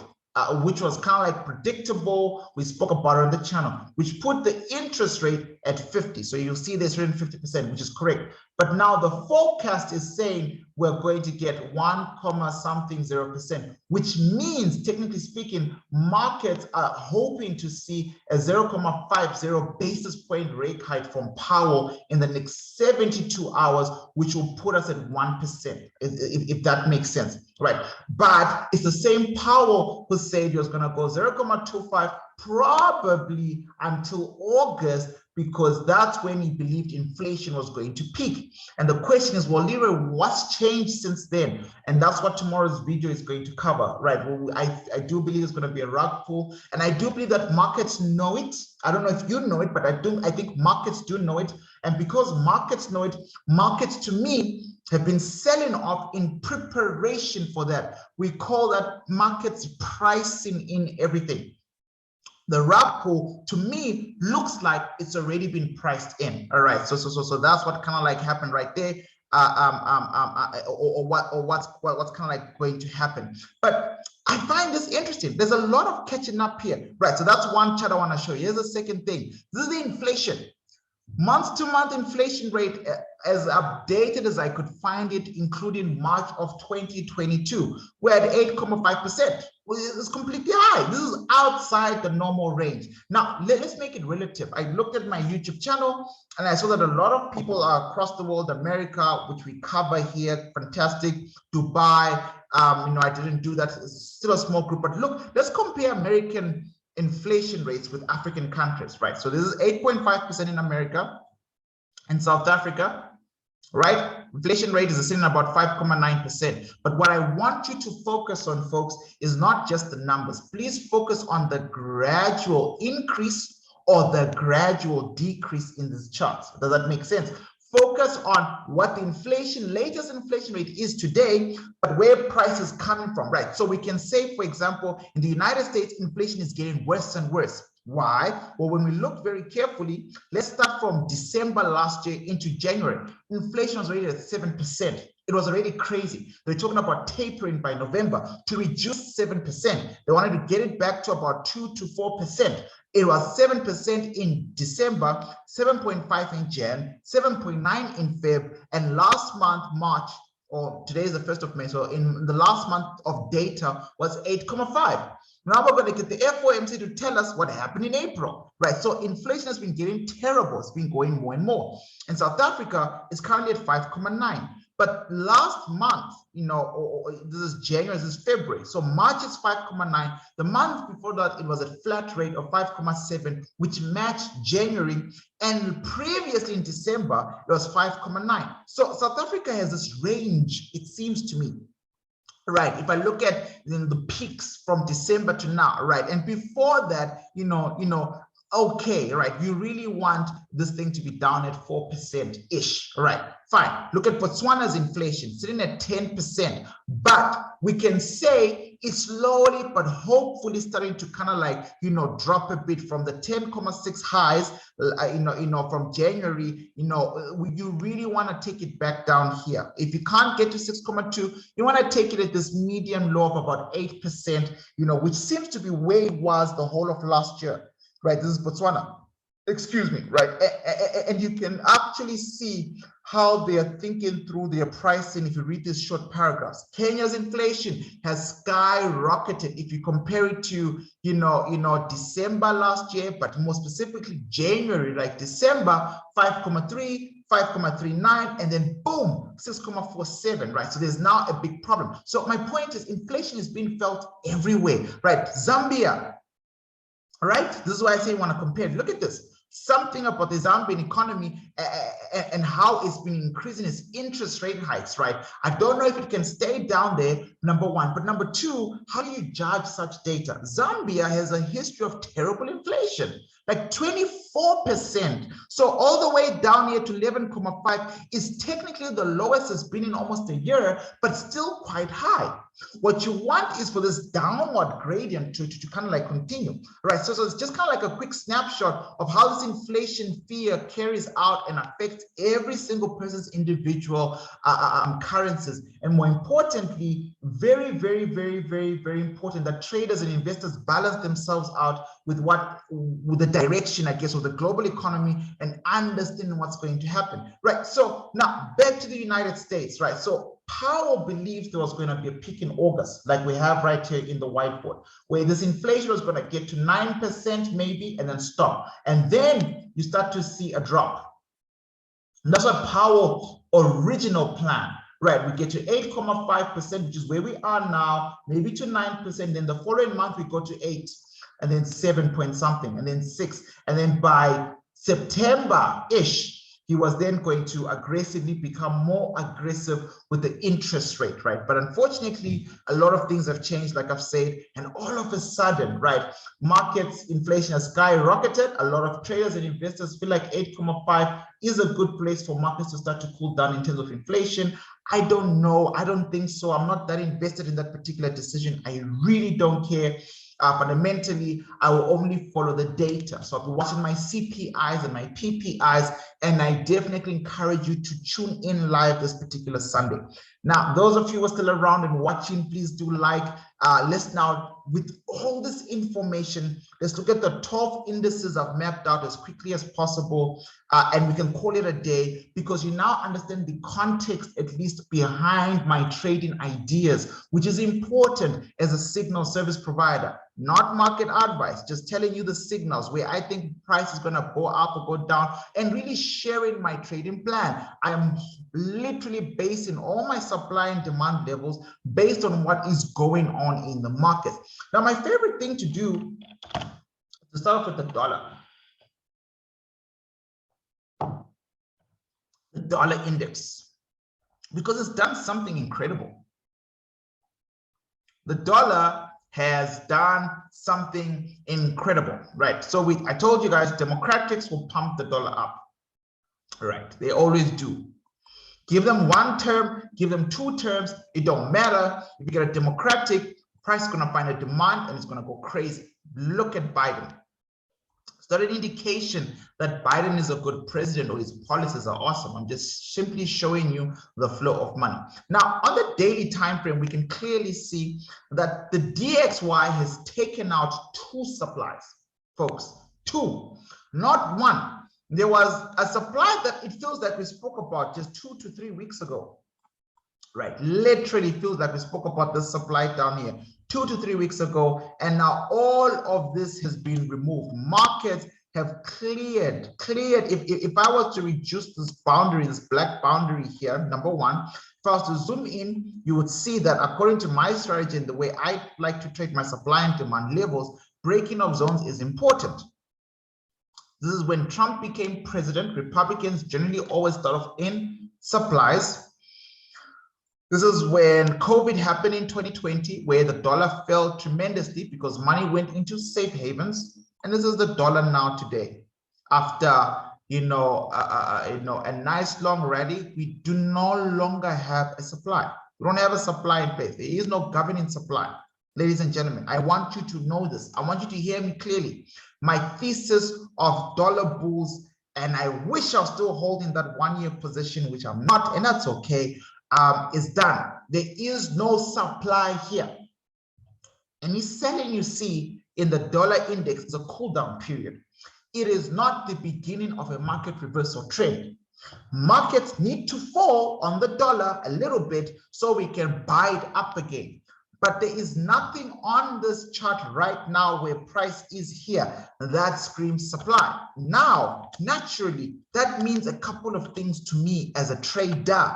As an investor, we can talk another time, but as a trader, it gives me clear market direction. I now know that if the dollar, boom, opened the roof, took out the supplies, it wants to go up. It's a leading natural volume market order book based indicator that these guys are probably going to drive the dollar a little bit higher.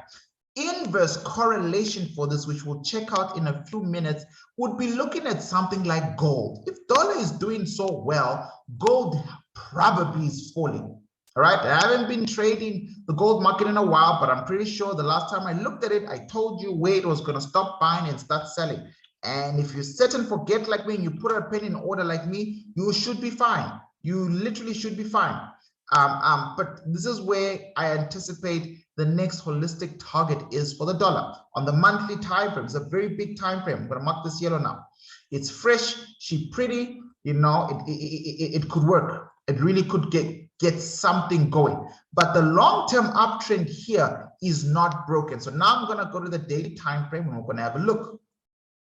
Right, so I've marked that out nicely. I'm going to go to the daily time frame inside the monthly supply that I've mapped out to find some daily supplies to make a decision about what to target.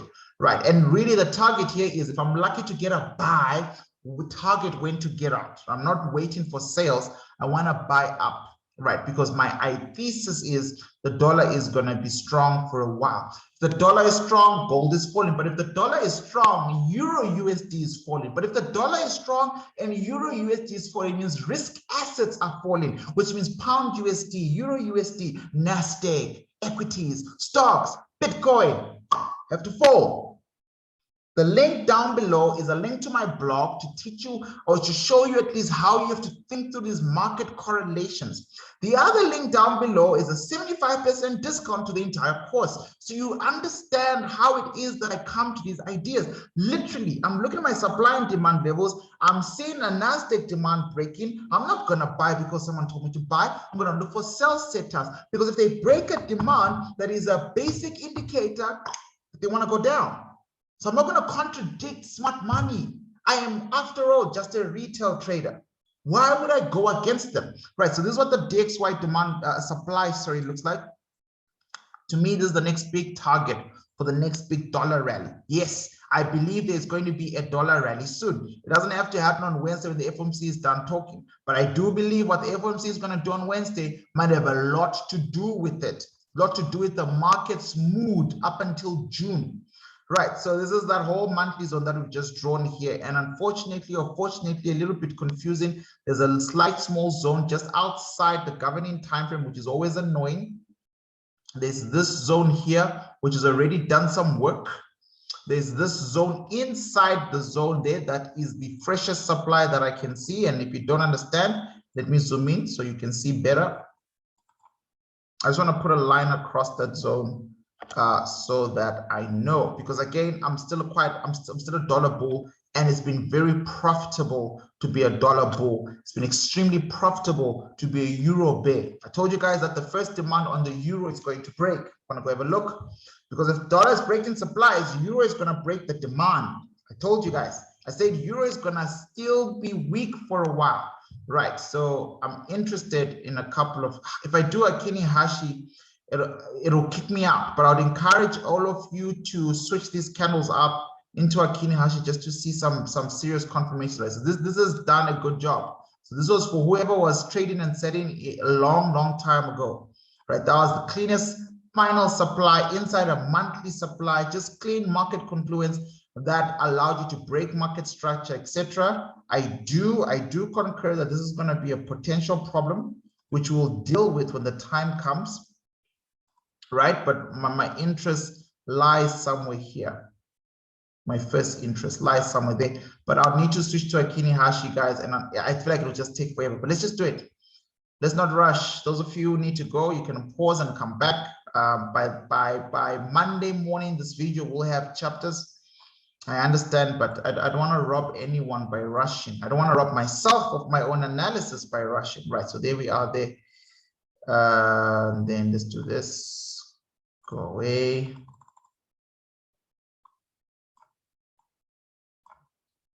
Right, if you're twiddling your thumbs and you're like, geez, all these awkward silent pauses, please take this time to share the video to a friend, like the video, comment down below your thoughts, tell me, you know, if this is helping you. And yeah, if you want some things different about the channel, you know, I consider suggestions quite seriously. Right, so this is what it looks like on a Kinihashi, right, on the volume-based candlesticks. That's interesting. Right, so in any case, it's a good synergy between the two sell areas that I found. One of them that has already worked, not fresh, and the one that's actually quite fresh. So I'm going to mark this across the chart like that. Right, and that's for me is my main daily supply, my first daily supply. That could be a potential problem to any type of buying. And then I'm going to switch back to normal candlesticks.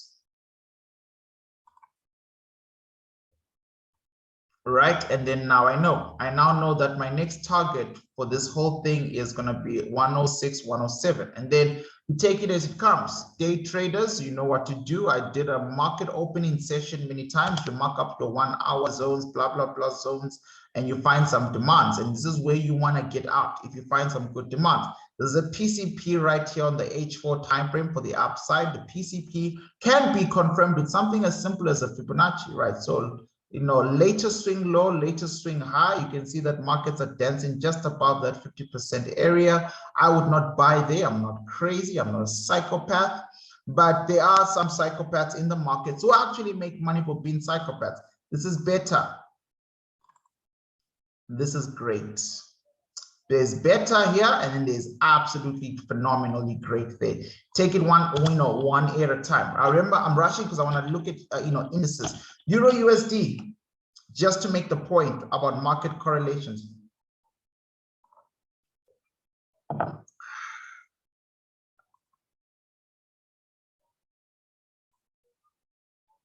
What did I say? If you want to go to point C and you're going to leaving from point A, you have to go through B. We have gone through B. We have gone through B. Now, folks, there is no dollar supply. So markets could push higher. Euro could push lower. Euro could push lower. There is nothing stopping the dollar for a while. So I want you to know, even this precious demand that's already given us fresh touch, thank you, went all the way up, retest here, thank you. Right, this would be nice, sure. Then that's like 1 to 2 months of upward momentum on Euro USD. Sure, if you're that kind of a trader, there's nothing wrong with that. But long term, this could be removed. This could be removed with ease. All right, Euro USD could be tumbling down. So just be careful, be mindful of that. Trade in line with your supply and demand levels and market correlation. Take the course again if you've already done module 1 and 2 to understand this kind of stuff. Look at the block down below, etc., etc. And the last market to give us extra confirmation of this disaster will be the people's choice. Are markets rushing to gold? Are they done playing with retail traders in gold who wanted to see an all-time high in gold? And they did give us an all-time high, by the way, and now they took it away, right? And if you remember in gold, guys, I told you that markets were going to break out of this consolidation. I said this on video. Markets are going to stop right by that yellow line before price even arrived there. Because again, breaking off in candles exist for a reason, and markets have fallen through. And I say this area could hold, but it is no good for a swing trade. You know, only intraday traders could potentially make money here. There was my only buy in the zone. Since then, I've been out of that market. And now this whole area is broken. All of this is useless. In fact, we have to redraw this thing. Even this swing by area, I don't trust it that much right now. Right, so everything that we said was going to happen in gold has happened. Markets are coming lower and lower and lower. Why? Supply and demand, right? It's happening in front of you. There is a chosen asset, which is the dollar, which I think has brought us to a point where we can really start to deal with these indices and give out these signals within a 30-minute time span, right? So I hope you've enjoyed this part of the market education. I mean, if you did, please do check out tomorrow's video. Now I'm just gonna kind of like put on my thinking cap and then we're gonna scan the market. So you now understand my logic about how I feel about these indices and you understand my why.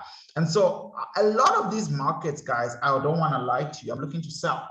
I'm not looking to buy, I'm looking to sell. A lot of these markets, I don't want to lie to you, I'm not looking to buy, I am absolutely looking forward to selling. Right, so S&P 500, as you can see, if you're not in it up here, where we got into to NASDAQ, then you really are hoping for a retouch somewhere here.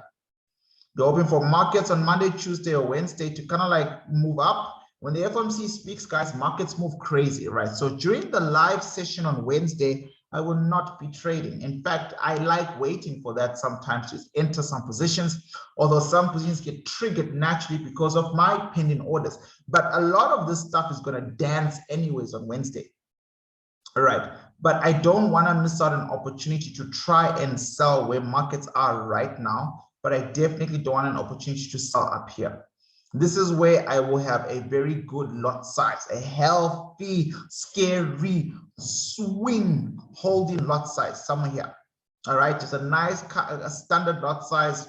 And for me, that's more than enough, right? Because I now know the road is open, right? The road to kind of like to go down. And if FOMC does give the markets what they expect, good. If they give it even worse, like, you know, higher than 0.50, that's even a bigger, you know, bigger rug pull. By the way, the whole point here is if the markets, if the Fed is aggressive with the interest rate hike, so instead of giving 0.25, they give 0.50 or one full thing, one full basis point, okay? That's an aggressive Fed. Stock markets, indices hate that. So they fall at the fear of or at the actualization of an aggressive Fed. That's why markets have been falling, because they realize a couple of things have gone a specific way in the markets. And so the Fed now can be more aggressive, and that's the fear for Wednesday. That we're not going to get, I mean, we can also look at this. I show it to you once every 2 weeks. Fed rates monitoring tool. There it is there.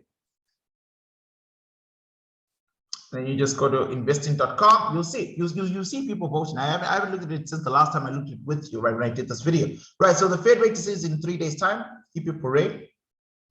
You saw that here, inflation's at what? 8.5%. You see that, right? Right, that's the thing that's driving fear. And you can see that we have 100%. The market speculators 100% believe we are going to get 0.75 to 1 full basis point, right? So this is not nowhere far from what Forex factory showed us, right? We're literally going to land at 1 point. And this is quite big. This is quite big, you know, in terms of market fear and the direction which markets are going, right? And if we work across this calculation that 100% people believe that's going to happen, you can see by, let's say, December, where we will be by then, right? By December, you know, we'll be looking at, you know, rate hikes that look something like this. Very, very, very, very long year ahead. And this is terrible for the stock market, right? So the supply and demand levels on the monthly time frame are pointing to a sell. Your daily structures for swing trader entries, which is a big level for institutions to enter and play at, are pointing to sells. You've got a Fed monetary rate hike that's projecting a lot of increased rate hikes to curb and fight inflation, which are also adding to a sell. You've got market capitulation, sorry, how I started this video. Things like Kathy Wood's EFT dropping like crazy, Bitcoin dropping like crazy, your toddlers selling and getting out of the markets because they're tired of the pain, adding to a sell. Is sell, sell, sell, sell, sell, sell. Any rally gets sold. Okay, that's how I'm seeing this market right now. So for the next couple of minutes, as I map out these things, I'm looking at here. So for S&P 500, this is definitely a very big deal to me. I'd love to sell up here. I don't know if markets are going to even make it up there, right? You know, full disclosure, I'm already inside the S&P 500 sell. I told you guys inside the public Telegram group that you know, find an entry. I said it. I remember saying as soon as that demand breaks, go back up and find an entry there on the NASDAQ.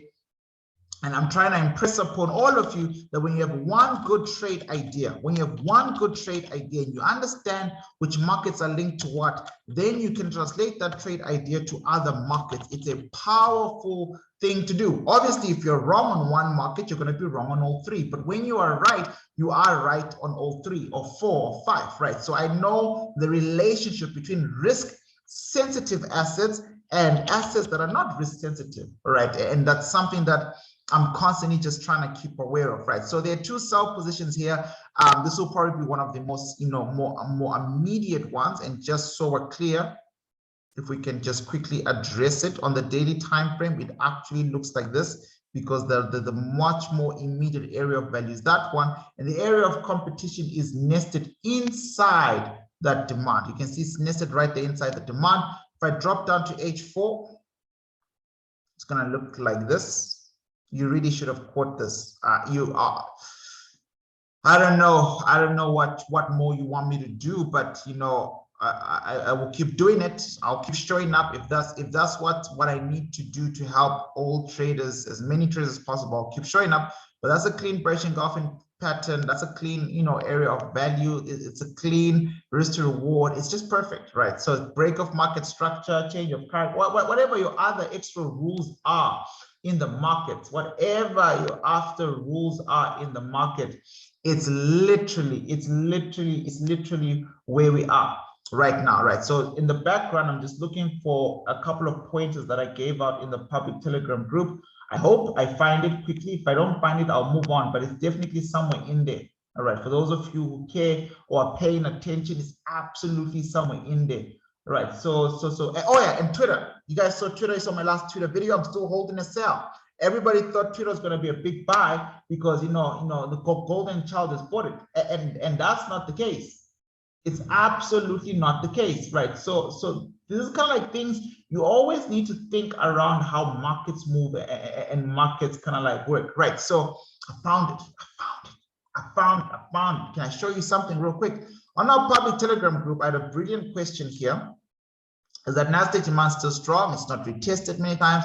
I think there's a lower demand is one that we should opt for. And you know, he just joined, by the way. Like this person, this individual, you see how I've saved them. They literally joined about a month ago and they're starting to get it. Yes, aiming lower, and this was me, blah, blah, blah. I'm done with it. And then I said, look, man, I'm not interested in Nasdaq right now. Markets Fed hike happening next week. If you check in the last forum, I got out my sell positions in the same area, but right now in front of me, Nasdaq might get us a retest, right? Go up for a retest, short-term buy runs of the bearish engulfing, but I'm not trading the buys. I am not. I was very clear about that. Oh man, thank God for paper trailing, right? You see the Twitter video I did earlier today. Nasdaq is aiming for a governing reset. A governing reset means governing supply to governing demand, right? On a very specific key time frame that we teach on, right? And so you could exit that area that you're looking for could be an exit, not a buy base, but an exit, and then get a rule-based sell entry. This is all there. This is the name of our public Telegram group, right? This is our private Telegram group, and there's our public Telegram group right there. Right, and you can see I'm terrible with opening stuff, but the public group, I'll always come through, right? And then I posted this. Shortly after that, some people decided to tell us, no, just go buy Nasdaq, right? And you know, that's neither here nor there, it's none of my business, etc., etc., etc. And since then, Nasdaq has fallen, all right, has been falling. So it's kind of like my point here is, it's kind of there. You need to find these rule-based entries. And I don't hunt as low as 1 hour, 15 minutes. Most of the time I'm looking for swing setups, right? So for Nasdaq 100, if you missed this, you know, the first entry inside this whole yellow zone is a representation of our bearish engulfing pattern. It's going to be the same across those assets, right? So if we're lucky, number one, although I'm going to have to close this or at least break even, right? If we're lucky, then we might get a movement to here. And then that's where you wanna, you know, start to kind of like look to kind of like shoot down, but be very careful because you're now setting inside a retested area. The risks are heightened, right? Which means that markets could then say, first sell is done. Let's confuse the enemy and go for something higher. On the H4 time frame, this is what this area looks like. The second sell area that I said I'll be looking into. If the first one down there fails, I'll be then looking to kind of like sell a little bit higher. This is my area of interest on the H4 time frame. So I will have by Monday afternoon a pending order sitting in here. You're right. I'm telling you now. So you can't say you didn't know. You do know. I just told you right now. And for me, I don't remember because remember it's a pending order. So all I have to do is wake up one day and realize I've been triggered. I'm very good with my risk management. I know exactly how to risk, when to risk, how much to risk for all my trade ideas. So that's what I want to do. For day traders, and for people who are trying to get into this thing, if you look at the 2-hour time frame, you'll see there's really nothing for you to do. Another bearish engulfing pattern, another retest, the markets fell, right? So you really are at the mercy of how steep this retracement wants to be. And if you're rushing to sell the markets, let those who believe in buying buy, and then try at least here for the first time, you know, and definitely have a good enough account, right, to have a stop loss somewhere outside here. But even that is quite expensive for an index, right? Someone like me, and those of you who entered with me when I said I was looking for some sell setups in this particular markets, all I'm looking at is this particular break of market structure, all right? And because I have it, if I go to the H1 time frame, I see something like this. You see this there? That's fresh. So this is where my buyers need to kind of like push us to. Right, and then my stop loss for if I was a small time intraday trader, my stop loss will be somewhere outside that zone. But if you're already inside with me, then you need to give up this position basically and lock profits minimally. So break even and just put your stop loss outside. And then I am going to have a second sell order, right, somewhere out there on the S&P 500. I hope that makes sense to everyone. It's a lot of instructions, but basically I'm going to try my best to sell here. All right, but I'm going to protect my first sell position in case all of this is a bust and price moves against us to go sell a little bit higher. Right, so that's definitely what I'm going to do. None of my trade signals are going to make you a millionaire overnight. Do not over risk because it's Leroy. It's silly. It's absolutely silly. If you keep seeing people showing you lots of money, and they're multiple positions and they're over risking, you don't understand how long it took that person to do that. You don't understand their disposable income, and you don't even know if it's a real account or a demo account. Focus on your lane. Make $10. Most retail traders can't keep $1 in the market. If I was to give you guys $100 US, if I was to do a thought experiment and give you $100 US and say by the end of the year, let's go 50% on the profits you have made, $1,000 US, 10,000. It doesn't matter how much capital I give you. Most retail traders cannot give me back $1 above $100 US that I gave them. $1 above 10,000. It doesn't matter the capital. Right? Most retail traders would have blown the $100 US within the first 90 days. So if you make $10 on a trade, $1 on a trade, stay in your financial lane. Don't worry about my account. Don't worry about, you do the rules. All right? Risk appropriately, because this could go bust. This is the obvious sale. It could go bust. And if it does go bust, then you're looking for higher levels. But if you put your entire accounts here, if you just then this is rest in peace to you. Markets are allowed to go a little bit higher in search for a better sell opportunity. All right, markets could go up Monday, Tuesday, Wednesday. FOMC is speaking only in 3 days. They could pump the living daylights out of markets just so that they have a better sell. How long did it take price to come down here? This was all done on the 29th of April, all the way to the 20th. This is 1 day's work.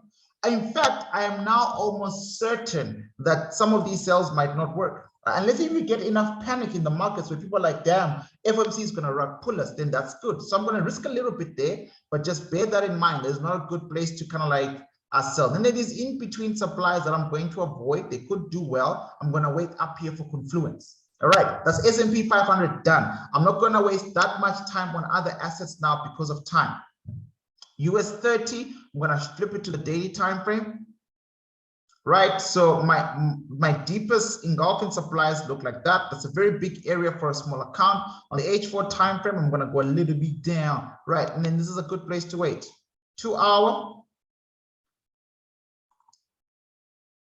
Yeah, that's a good place to wait. Right, so you know, same rules apply like I did earlier on. I'm not going to be giving out 365 numbers. If you've done my course, then you know you need those to confirm these entries. Right, 365 numbers, please, guys. If you've done the course, you know that, because it's taking time forever to find them. Find the realistic 365 number. Don't forget to give 25 to 30 points in indices, right, leeway for that target. But this is very expensive for small accounts. This gap here, holding, it's expensive. Right, you really need to be very brutally honest with yourself about your capabilities of reading these levels correctly when it happens, right? And then if markets were to go flatter and break those areas and then go a little bit higher for sell stuff, which they can do in 3 days, right? In lieu or waiting for the big sell, they can do that in 3 days. Then this is a nice place to wait, right? But first look for some money here.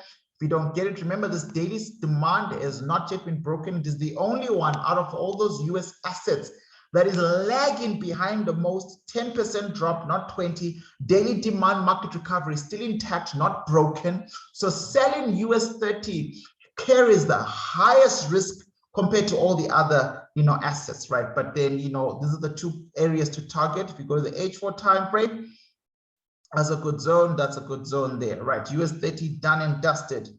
NASDAQ 100, right? Let me do this in the correct order because it's going to help me with the chapters, right? So make some notes here. I stuffed up. I did S&P 500 first, and then I did US 30 second, right? So let's go to NASDAQ 100. I apologize.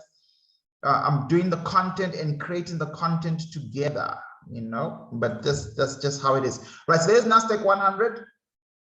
Start again, daily time frame, but we know that, you know, a big demand was removed. There we go. Now markets are testing this area here. You can see this chart is at least lined up. In fact, I expect all 365 traders to have all these lines in their indice charts by now.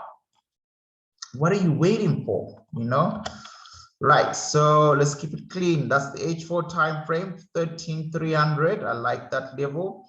Keep it clean. H2 time frame 13300 looks like markets already did their best to kind of like execute there. How do I know? I'm looking at this big red candlestick and look at the wick. Look at the rejection of that wick, right? So, and then they took out all the supply in 13400 and trying to retest this thing. So Nasdaq is going to be a slightly trickier fish. Because to expect markets to come back and retest that area would be, you know, a little bit wild. But there you go on the H1 time frame. You've got a little bit of clarity. But then again, this is just too easy. All these sales supplies right now are too easy, too common. So let's look up. Gotta see what's going on the daily time frame, right? So maybe those people want to buy Nasdaq. Let's hope, like S&P 500, they push us up all the way there before Wednesday. Right, we need about 3 big candles. I don't know if it's possible, so maybe we'll be looking at a break of structure type of entry with an area of competition. So maybe somewhere here, right? Maybe that's plan B. Sell inside here. If it fails, right, then up there. And that's the best I can do right now, guys. There's nothing I can do outside of we have to wait and see what the markets present to us. Russell 2000.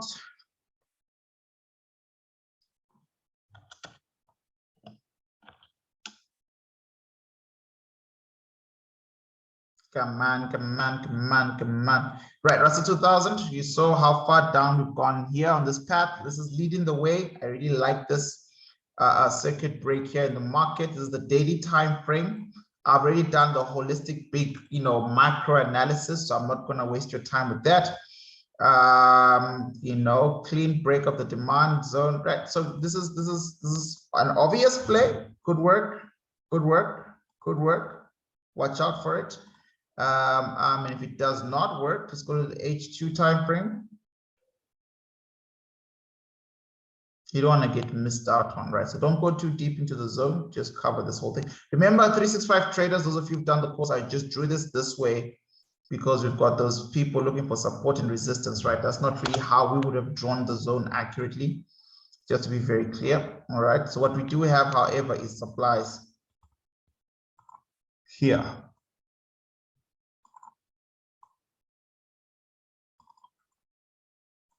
1 supply, 2 supply, 3 supply, 4. Right, so we've got that there. And right, again, for big accounts, it's not a problem. You go in with a small lot size, cover the big area, and then you mint it down, right? So you simply wait for the swing to take place, then you break even, and then you build positions. If you've got smaller accounts, you have to be dead precise. I repeat, you have to be absolutely precise, because it will cost you a lot of money to hold big areas of value. But just like the other assets, if none of these work, which would be so shocking and interesting, then the next big supply is there, right? So I'm going in with both trade ideas in mind, right? So I want to see, because if FMC was talking tomorrow, I wouldn't be, you know, worried. But I am always worried 2 to 3 days before FMC talks, markets do wild things to price in what's about to happen. Is there always a rally before the sale or a big sale before the recovery? And we've got 3 days for that type of nonsense to happen, right? So we don't want to be stuck in that particular mindset. All right, so dollar index, I showed you guys where to get out. You know, dollar is very bullish, and it will be bullish for a very long time. Remember, every time you increase interest rates, you actually strengthen the currency of that country, right? So we've got the dollar here pretending to fall. You know, it's just like a cute little red candle on Friday. And if we can get a nice clean Fibonacci confirmation on the H4, that would be great. H4 and 2 hour, but H4 will be perfect.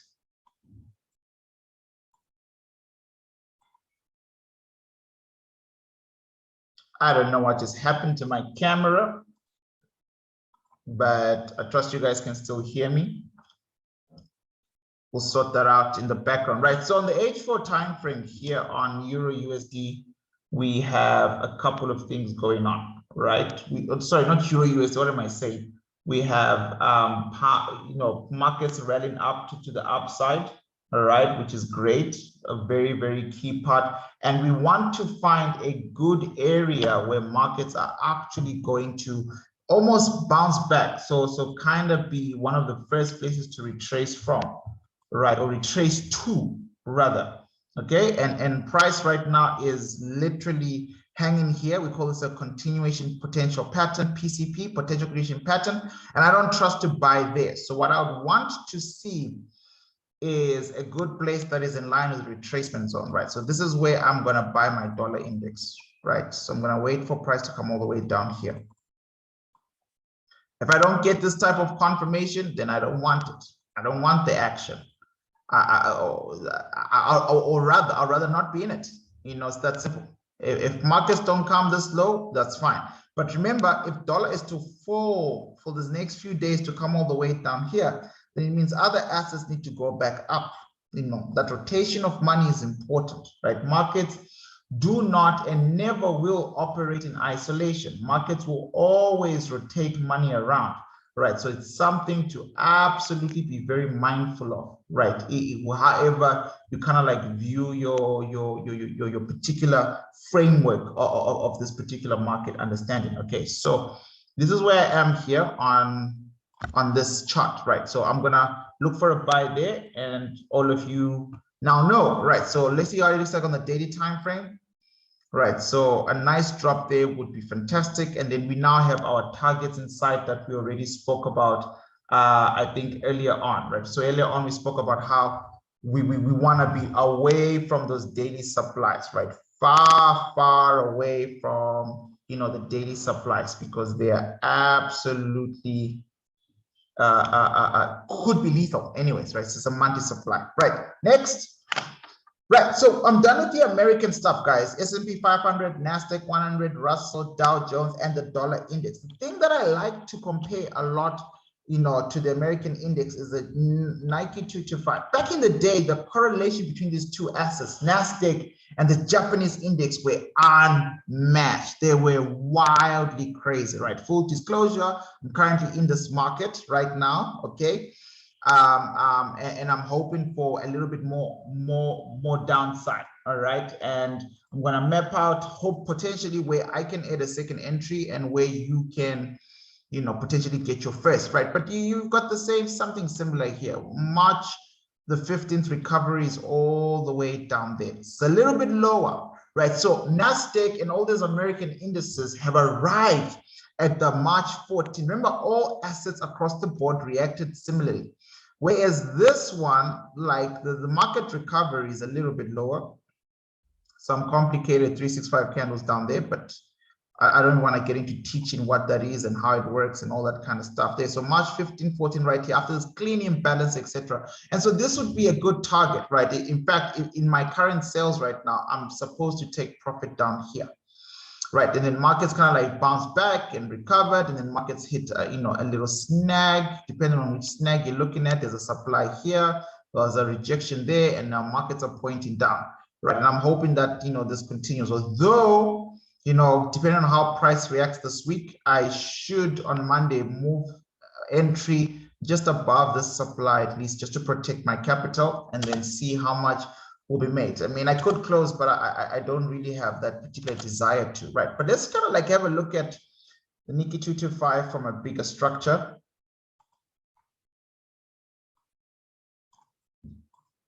Excuse me. All right, so you got the similar thing going on, right? Sometime earlier on this year, markets reached their all-time high, and then sometime earlier on this year, markets have just continued to fall, and this has fallen about 13% of its stock value.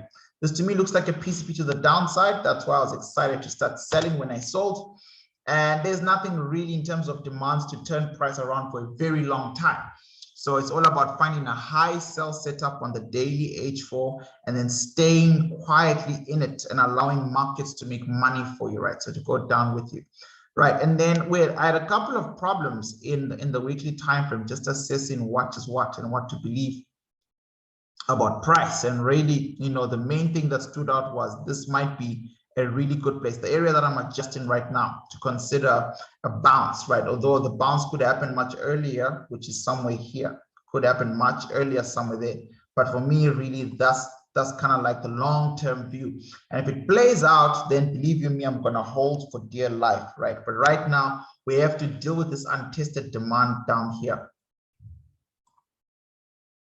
we have to deal with this March 14 market recovery and tested demand. I sold because I was such a clean supply. It was an obvious sell. And I'm still holding, and you know, and I like it. I like this trade. It makes sense. It makes sense why I'm bearish on the Nasdaq. It makes sense why I'm bearish on Nikkei 225. And this is particularly just something I'm looking out for. So the thing to worry about when price gets down here.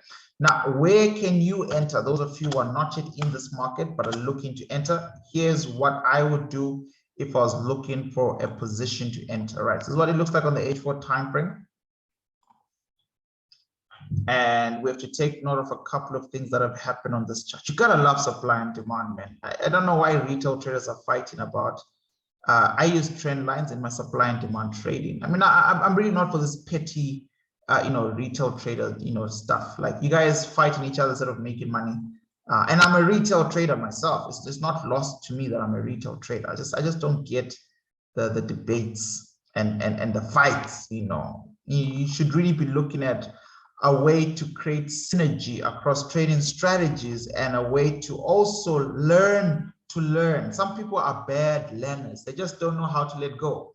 Right, so you come to someone and you see them defend a trading strategy that's not even making them money, but it's all they know, right? So this was a good area to re-enter, which I should have, and I didn't. I only have the one sell position in there. I really should have. Remember, swing traders, this is what I mean by you have to build positions. So I should have sold again there, right? And that didn't work out, right? Let's draw a Fibonacci, swing low, swing high.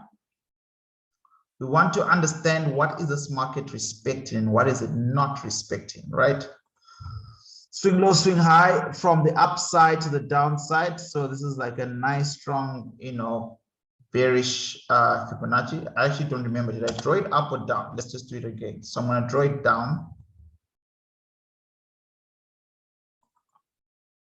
Right, and there we go. Markets came rallying in here. That's 7.86. This would be considered a very good supply.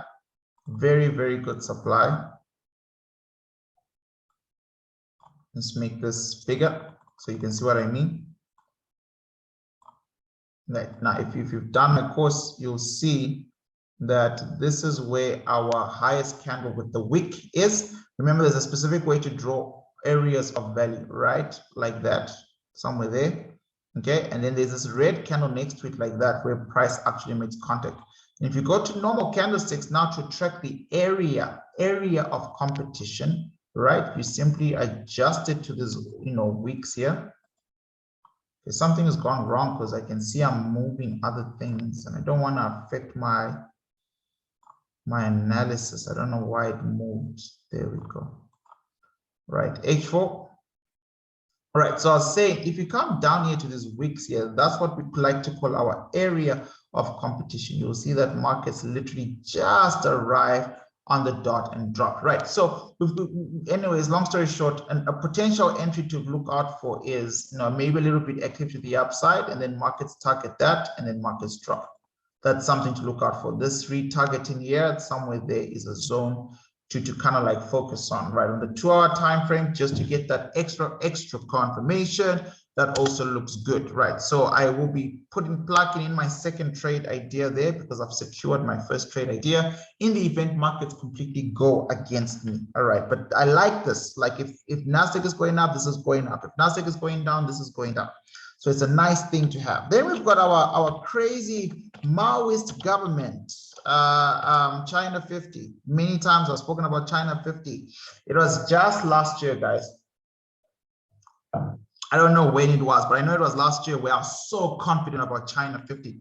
I marked up all the charts for the 365 students. I was like, China 50 has never broken a demand, yada, yada, yada. We now need to buy. I'm going to be looking at buys. This is one of those perfect charts that has sustained China's wealthiest billionaires. It's actually got most members of parliament invest in China 50. Yada, yada, yada. And I draw demand after demand after demand. And I was hoping to buy here last year. I really wanted to buy here. And lo and behold, there was that government national crackdown, the destruction of Alibaba, 40–50%, right? You're worried about your Nasdaq dropping. Well, think about those companies, right? These Chinese big global companies were smoked, completely smoked. So stock markets can really do what they want when they need to, and they're influenced to do what they want by these big companies or states or big events in the world.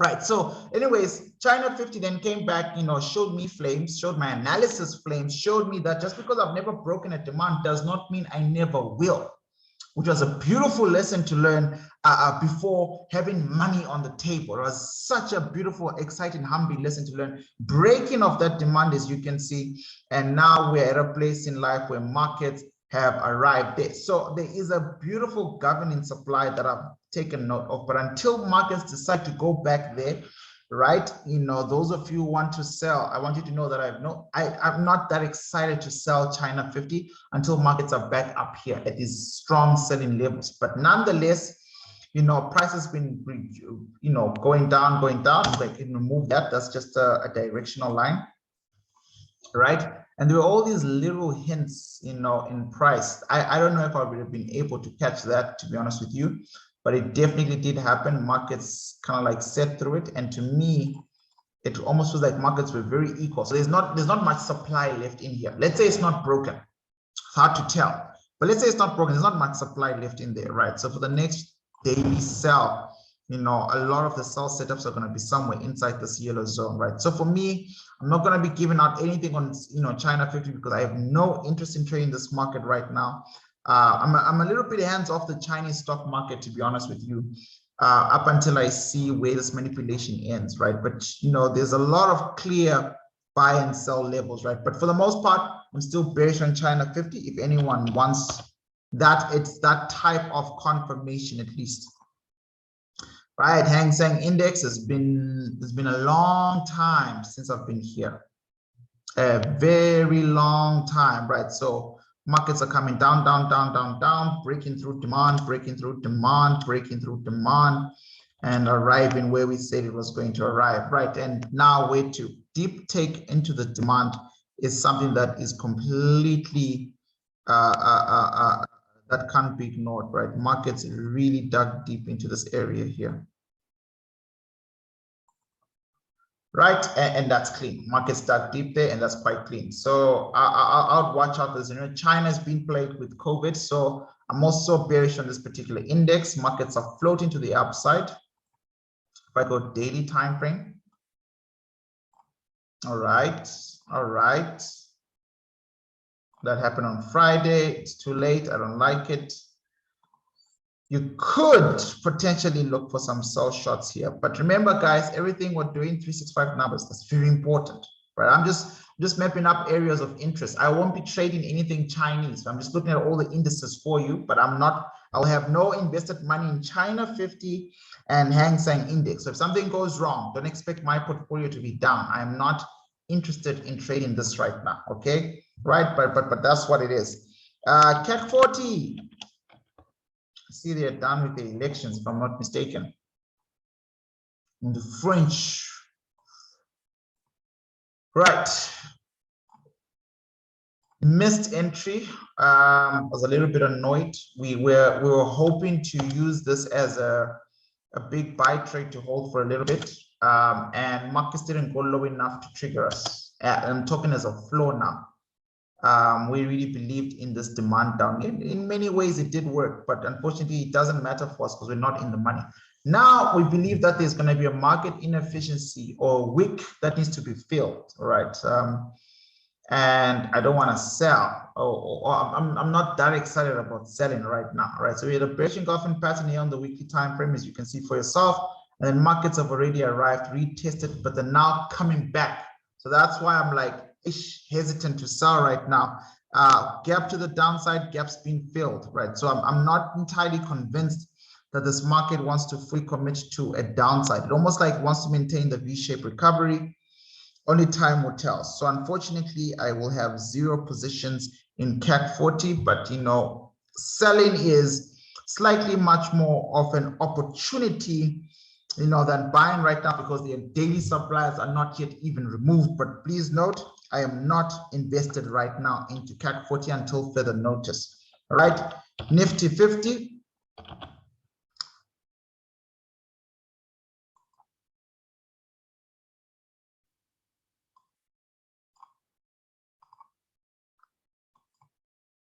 It's a nasty index, this one.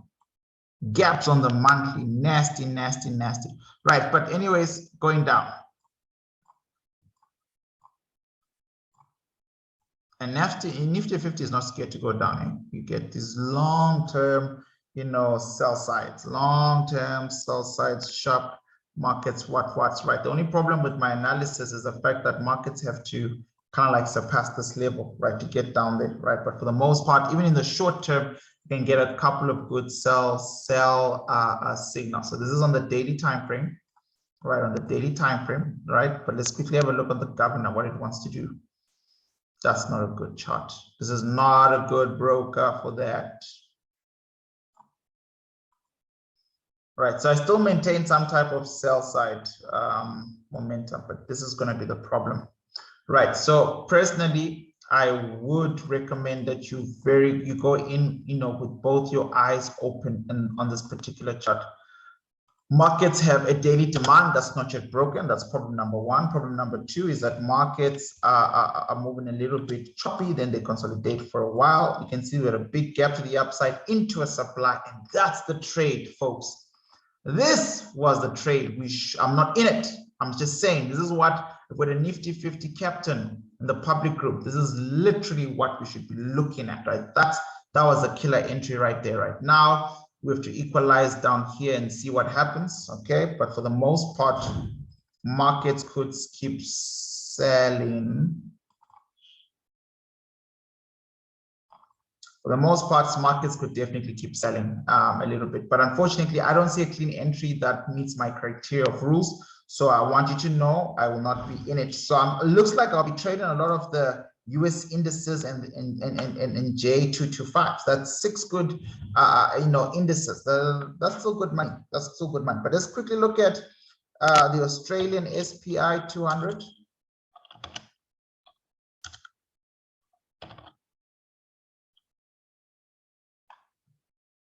What does it show? Okay, so it'll be SPI on your broker. Some brokers, like my broker, has it as AU200, as it IC Markets, and I think Arbitrate has it as SPI 200. But in any case, this is what you want to see, right? So you want to see the Australian index clean. I like this one. It's simple. Generally speaking, not always affected by other indices, right? So we're on the other side of this thing. The violence to retest this bearish engulfing area was a little bit extreme for me. All right, so I actually think I was stopped out in break even. I was sitting in good money, and then there was a retracement, which made sense.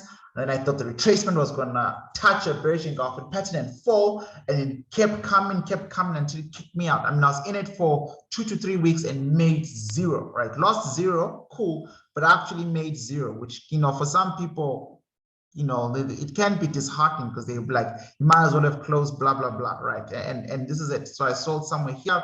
Markets came all the way in there, stopped me out of break even, and then started to fall. And unfortunately, when it started to fall, I wasn't really paying attention to the asset.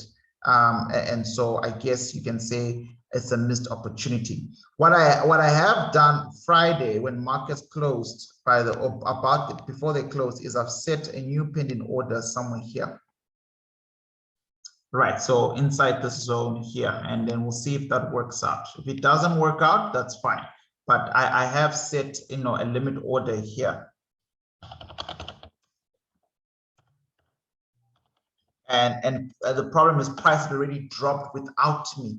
So I'm actually waiting for markets to come back to the zone and then potentially sell. What I would like to see to really give me the confidence I need is first markets must come and break this, right? Break this first before coming to me, and then do that. And then I go with you. All right. If markets don't break this zone, because now I've got an alert somewhere here to alert me when price gets to the zone here, and I see that this area is not yet broken, I probably will delete that limit order. So I'm saying this right now. If markets don't break this, bullish engulfing thing, I won't want to trade. If I do, I'll reduce my lot size. I will adjust my trading idea based on what I see and understand of the markets of the time. but it would be very much preferable to get a break of market structure and then a pump right all the way back up here and then a clean sale. That's what I would prefer to trade. All right, on the S&P, on the AU200 AUD, right? FTSE100.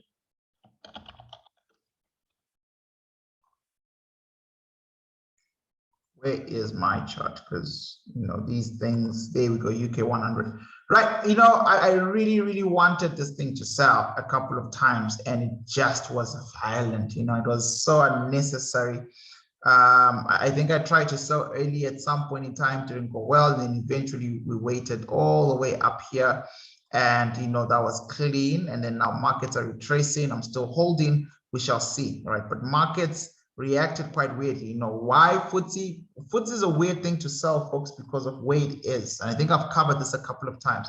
It hasn't quite graduated outside the COVID-20 levels that most indices have. This is March of 2020. FTSE is trading around these areas, and you can tell it wants to break. I'm selling inside what looks like a consolidation of a PCP buy. So I'm not that invested in this trade idea. I won't even lie to you.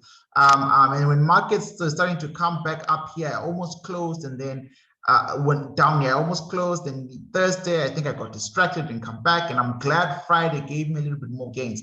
But this might be a market to look out for. Really move your stop loss a little bit lower, start to track, because the reality is markets want to graduate out of this COVID freeze that they were in, right? Want to move to the upside. And then I see that, and I think it's time, right? So that's me on FTSE. I'm already in, but would like to take whatever little profits I get out of it.